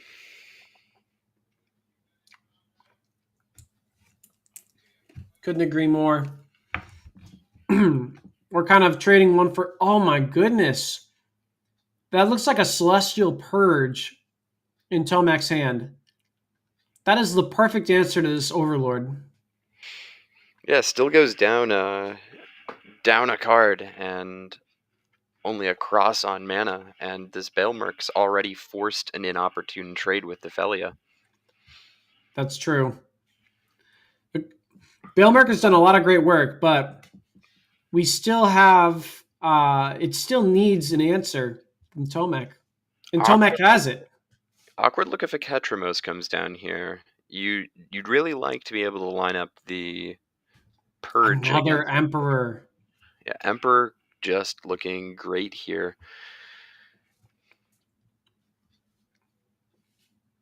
Is there another land?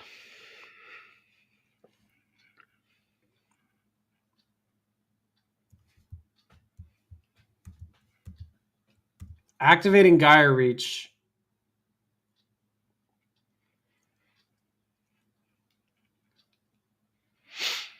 Risky business here. If we find another land, may become a chicken game with an Emperor possessing of a Flicker Wisp underneath it.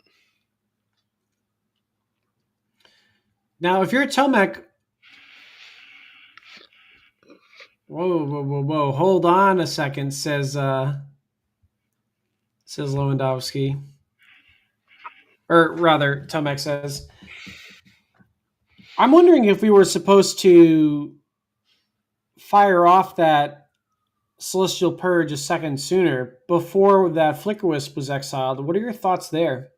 I don't think there was a great opportunity to do it throughout the entire situation. You may have been forced to do it in response to the targeting of the Flicker Wisp. That way the Flicker Wisp is gone for good, and there's no profitable activation of the Emperor of Bones. But as for now, it's that sort of chicken game I was describing, where this Emperor of Bones represents an instant speed blink of any of these permanents except for the Flicker Wisp. Right. So if Tomek tries to say, hey, I'm going to Celestial Purge your Baelmerk, we can activate Emperor of Bones, get that Flicker Wisp on the battlefield, and flicker it in response. Correct. It's like a protection spell. Even if it goes after the Emperor of Bones, Flicker Wisp, Flicker, Emperor of Bones. Wow. Certainly quite the knot for Tomek to try and unravel here. Is that a Solitude down there? Where are we looking? Solitude in hand for Tomek as well. Solitude. Oh, I see. X Celestial Purge. Yep. And yeah, all of this trouble really stemming back to the turn 2 Baelmerk. Right. The Rag and Bone Man putting him in the clamps.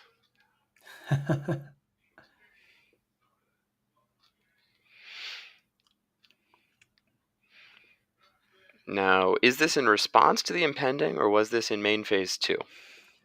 I believe this was in the end step. Ooh, notable that if it had been done in main phase 2, the Baelmerk would have been back in play and there would have been a chance to clean up the board with a Terminus. Solitude, Knight of the White Orchid, Emperor of Bones, Ashiok. and Ashiok. These are the options available to us. I think I would pursue the Emperor of Bones down there.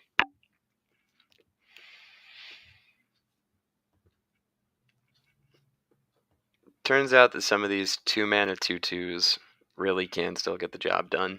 Right. Good old fair magic, we say as we flicker our 5/5s and cast free Swords to Plowshares. And And we say as we threaten to put in a hasty 5/5 that will draw 2 cards. Yep. And leave behind a 4-mana 4/4. Oh, just the fairest. Yeah, these Taxes decks sure got a lot better when they stopped playing Thalia and they started playing all the free stuff.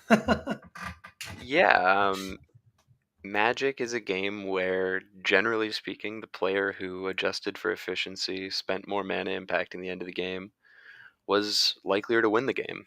And the more you can cheat on mana, whether it's Flicker Wisp and some of these MDFC lands, whether it's Emperor of Bones and Overlord of the Baelmerk, or Overlord of the Baelmerk and Flicker Wisp or Thalia, or Felia, not Thalia, you really are able to cheat on a truly crazy amount of mana.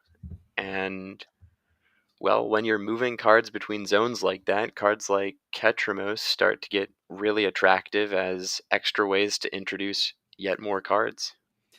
Speaking of moving cards between zones, why don't we get Psychic Frog in the mix? That card's really good at moving cards between zones. We could do that, but right now I'm very enticed if I'm in the blink seat to just bring back a Bale Merc this turn, chunk for 9, and set up a pair of cards to be drawn. Absolutely. It Looks doesn't. like we're going to hit that Solitude, though, which I don't hate. It represents a card for Ketramos.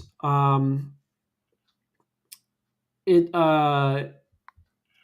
also deals with the Solitude that's in play, protects from Colonnade in the later game, if we even get that far.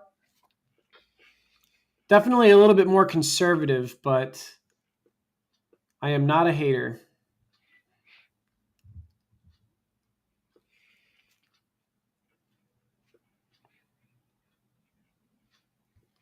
Okay. Time Raveler on the battlefield.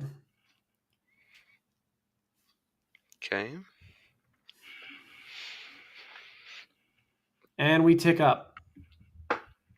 Or maybe we haven't decided yet. I think that's a 4 on the die. Maybe it's a 5.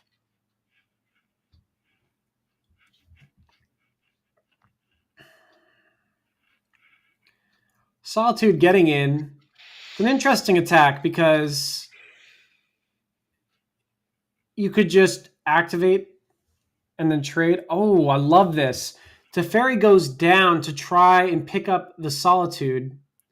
So we Solitude the Solitude, and that fizzles the Teferi draw. That's so heads up. Yeah, really puzzling decision there for me.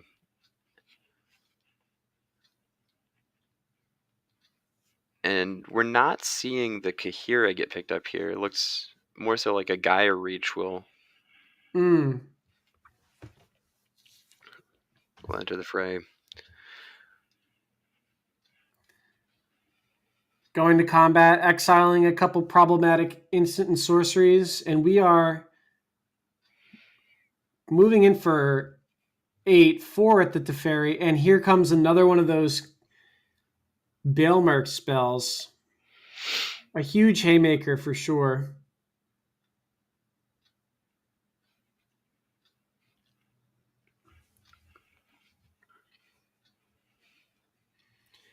Interesting. I think we took Flicker Wisp there.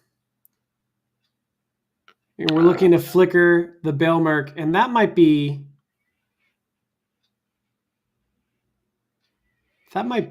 just enough.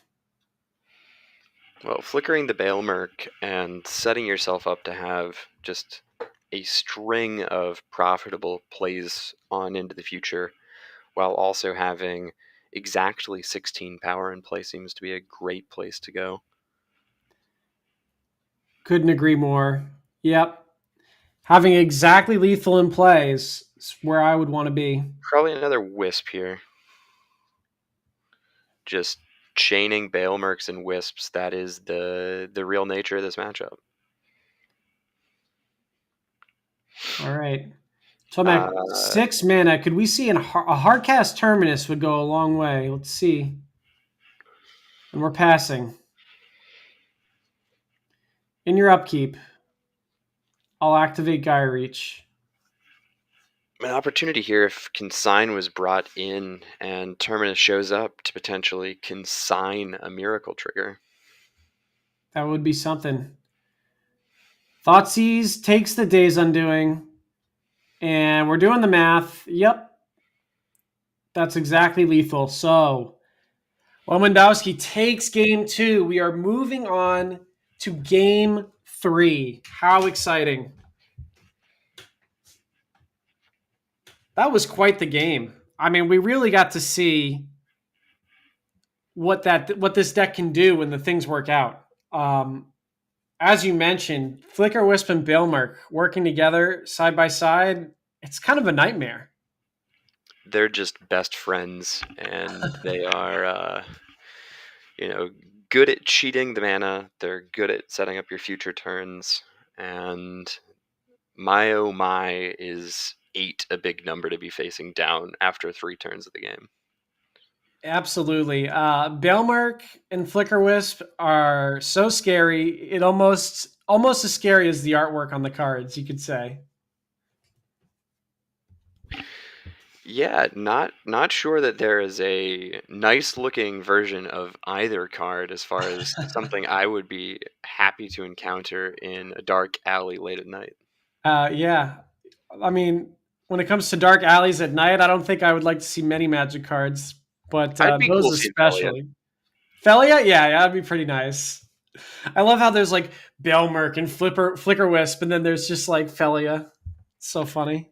Yeah, Michael Majors' dog has really gotten into quite a lot of scenarios, but it seems more than happy to hang out with some quite otherworldly menaces. And pick up a few plus counters along the way.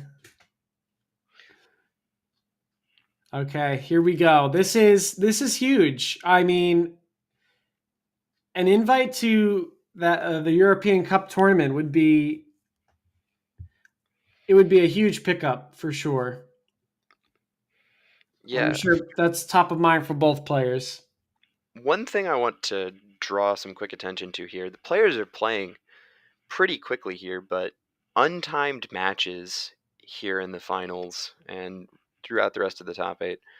Oh, so important to letting this one play out naturally. These decks can go the distance, and Mm. if time were a concern, you might see some contorted play patterns that I really don't think we'll see here. I think we're going to see quite a lot of value generated, most likely on both sides, and the game in the balance going pretty late.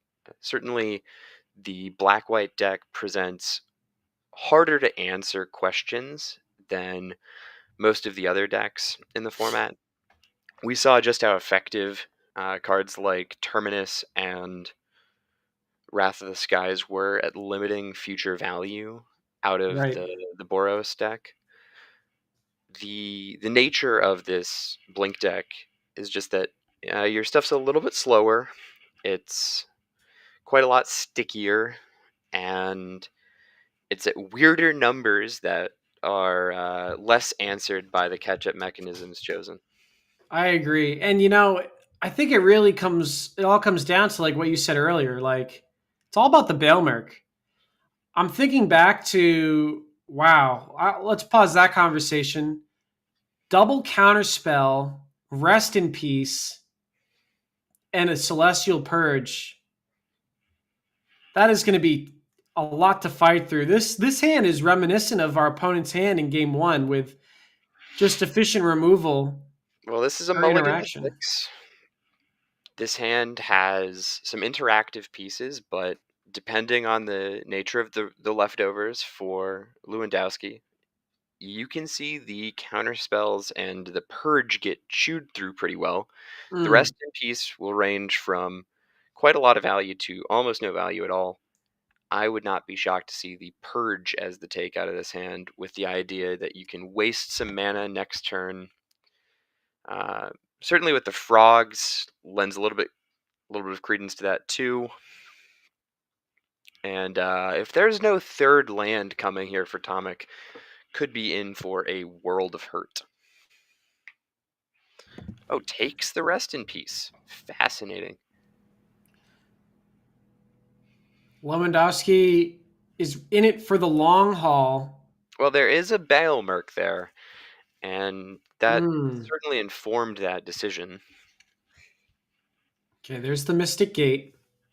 Bin's a Terminus. One less problem without you.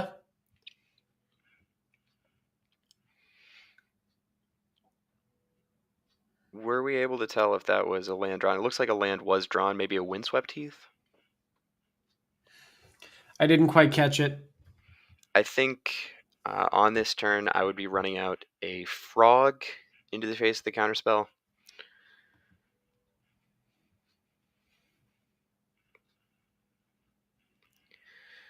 Um, Slightly awkward instance of fetching out the blue-black on the first turn here. Hmm. It does not seem the likeliest to me that you would need double black unless there was indeed another discard spell showing up. That makes sense. Okay, surveil and pass, and another frog. Another must-answer threat that Tomek has to deal with. Two different answers available here. I think I would be going with the Celestial Purge if I'm in Tomic's seat. You want to be able to counter a Baelmerk that you've got to assume is a viable follow-up here. Right. Because if you purge the Baelmerk, it's already gotten that ETB trigger, so Counterspell is a better answer there. Yeah, fascinating thing here. Allowing it to resolve opened the opportunity for Lewandowski to have, say, a fetch land and then to represent an Ephemerate, which would have been a real problem for this line. That's true too. I haven't seen Ephemerate yet from Lewandowski, but we have to assume it's in his deck. Yeah, maybe only a 2 or 3 of, but still worth considering. Gonna be a big opportunity to slam down a Baelmerk here. Yeah. And And I gotta call it out too. We talked at length about how Narset lines up so nicely against Psychic Frog. wait, is that a Days Undoing? No, that's a Brain Surge. Yeah, that was a brain surge picked up. We've got 2 Psychic Frogs dealt with, and then the Narset comes down. If only we had known that the Narset was coming, maybe we would have allowed the frog to exist in some way. What are your thoughts on that? I think that's a specter into the future that you're not so happy to speculate on if you're in Right. Thomas' seat. It's hard telling, not knowing. Leaving up the Watery Grave would be an indicator that you'd look to play Frog this turn if possible, but think the Wisp is too attractive. Yeah. Flicker Wisp, Baelmark. We've talked at length at that. Narset goes to 1. What are we looking for? There's the Day's Undoing. Wow. That's huge. That's going to totally flip the script on this turn, or this match, this game at least. Well, I mean, this is the important game 3. If we have a land here out of Tomic as well, chunk you down to 1 card. You have nothing in your graveyard. You'll draw for your turn, There and it we'll see what goes. you have. Wow. I was really hoping that we would see like Mystical Dispute or something crazy like that. But walk me through this interaction. What's going on here? So, Narset has a static ability that prevents your opponent from drawing more than 1 card each turn. Now, obviously, Lewandowski hasn't drawn any cards yet, so Lewandowski's going to get to draw 1 card off of this Time Twister-esque effect. And then the turn will end with a full grip for Tomic, a Narset on 1 sitting in play, and Lewandowski getting to untap against a huge grip of cards. Wow. And here comes another Baelmerk. Big game for Baelmerk. Absolutely. Now, that Celestial Purge did get shuffled back in. Only option Ashiok here. Mm-hmm. And shortcut there to represent 3 and 4 on the Baelmerks. Yep. It's going to be a tough fight for Lewandowski to get back into this game, but surely top decking that second Baelmerk there goes a long way towards it. Well, when you have these coming off in a staggered fashion like this, it gets messy to clean up the board. Right. And it really is, primarily the Celestial Purges that are answers to these Baelmerks before they're creatures. Ashiok able to do some milling, but, well, not so many cards out of Tomic's deck here, so not presenting a, pressing clock in that fashion. Mm. It's an interesting card to bring in. Well, it stops fetch lands, and you're able to nug out some of the cards from the graveyard. Right. Let's take a quick look at Tomek's hand. I see Counterspell and 2 Solitudes amongst the cards. And it looks like we're brain surging in response to an Emperor of Bones, trying to find a snare or scolding, perhaps.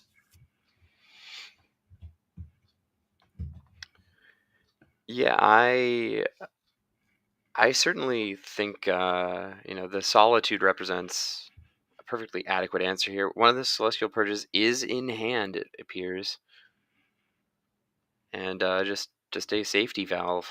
Yeah.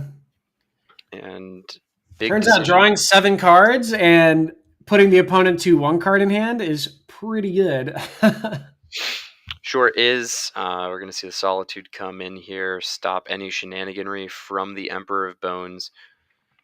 These Bailmerks down at 2 and 3 now, but Counterspell, Solitude, Teferi, all looking very nice here. Absolutely. And Teferi will flare up. Teferi could even reset these Bailmerks in a pinch, right? Yeah, I don't know that there's any real interest in doing that. We'll see a Surveil land come down here.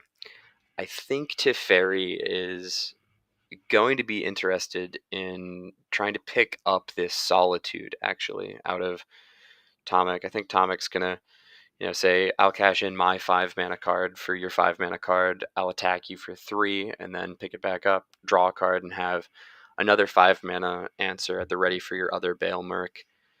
And the walls really are starting to close in on Lewandowski. That makes a lot of sense. Surveilling an Ashiok away, drawing a fresh card. Huge find in this game of that Day's Undoing. Just reset the whole game. Counterspell coming down, and 1 and 2, but 1 and 2 are not necessarily numbers that are that terrifying when you've got, again, the answer wrapped up already in that Solitude plus Teferi. Absolutely. Just a full grip of answers for Tomek. And we've got some big problems on the other side with these 2 Bailmerks, but we've got everything that we need. Rise We've got the a elevator minus with down, no no targets. Okay. Well, I suppose when you have Celestial Purge and you have your Solitude, there is no pressure to demonstrate that you can win the game. There's no pressure to do anything other than continue advancing the state to fewer and fewer outs for the Blink deck. Right. Ashiok. And we got to read that, make sure nothing needs to be done. Not certain that Tomek cares in the slightest about this. We see a mill for 4 and the graveyard going away. Really playing to our outs here, trying to possibly mill Tomek out. Solitude come down. Can nug Ashiok for 3. Yep. Take away one of those avenues. Yep. Just double checking life totals, I think. There'll be plenty of time here to throw Teferi up this turn, throw Teferi down, pick up the Solitude next turn. And, again, a spot where Teferi is shutting off any value that Ephemerate may have otherwise provided here. And perhaps you see Ephemerate cut in this matchup because of how bad it is against Teferi. That could be a real possibility. All right. Thoughtseize. Show me how bad it really is. Well, you might just see this counterspelled. Yeah. That's always the worst feeling. Oh, 2 Celestial Purge? Wow. What's the take here? Yourself home.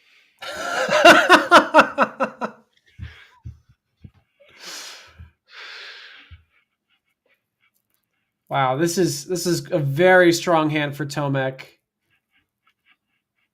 And there's the handshake. Wow. Congratulations to Tomek. Yeah.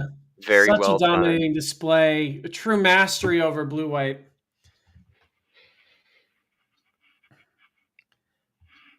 What a fantastic tournament it's been. It's been a pleasure to watch. It's been a pleasure to cast. And I'm just so impressed by the strength of these players and the quality of the coverage. Not to say that we did a great job, but like the camera and everything, it's just all worked out so well. Yeah, beautifully run. Fun to see where this series goes, and excited for players to be able to play for meaningful prizes in fun venues. Absolutely. Well, thank you so much, everybody, for watching. My name is Ryan Donkin. I'm joined here by Chase Masters. Appreciate you spending your time with us as we covered this top 8, and we look forward to seeing you at the next stream. Next stream, and if you're so inclined, hopefully at the next event. Yeah, absolutely. All right. Take care.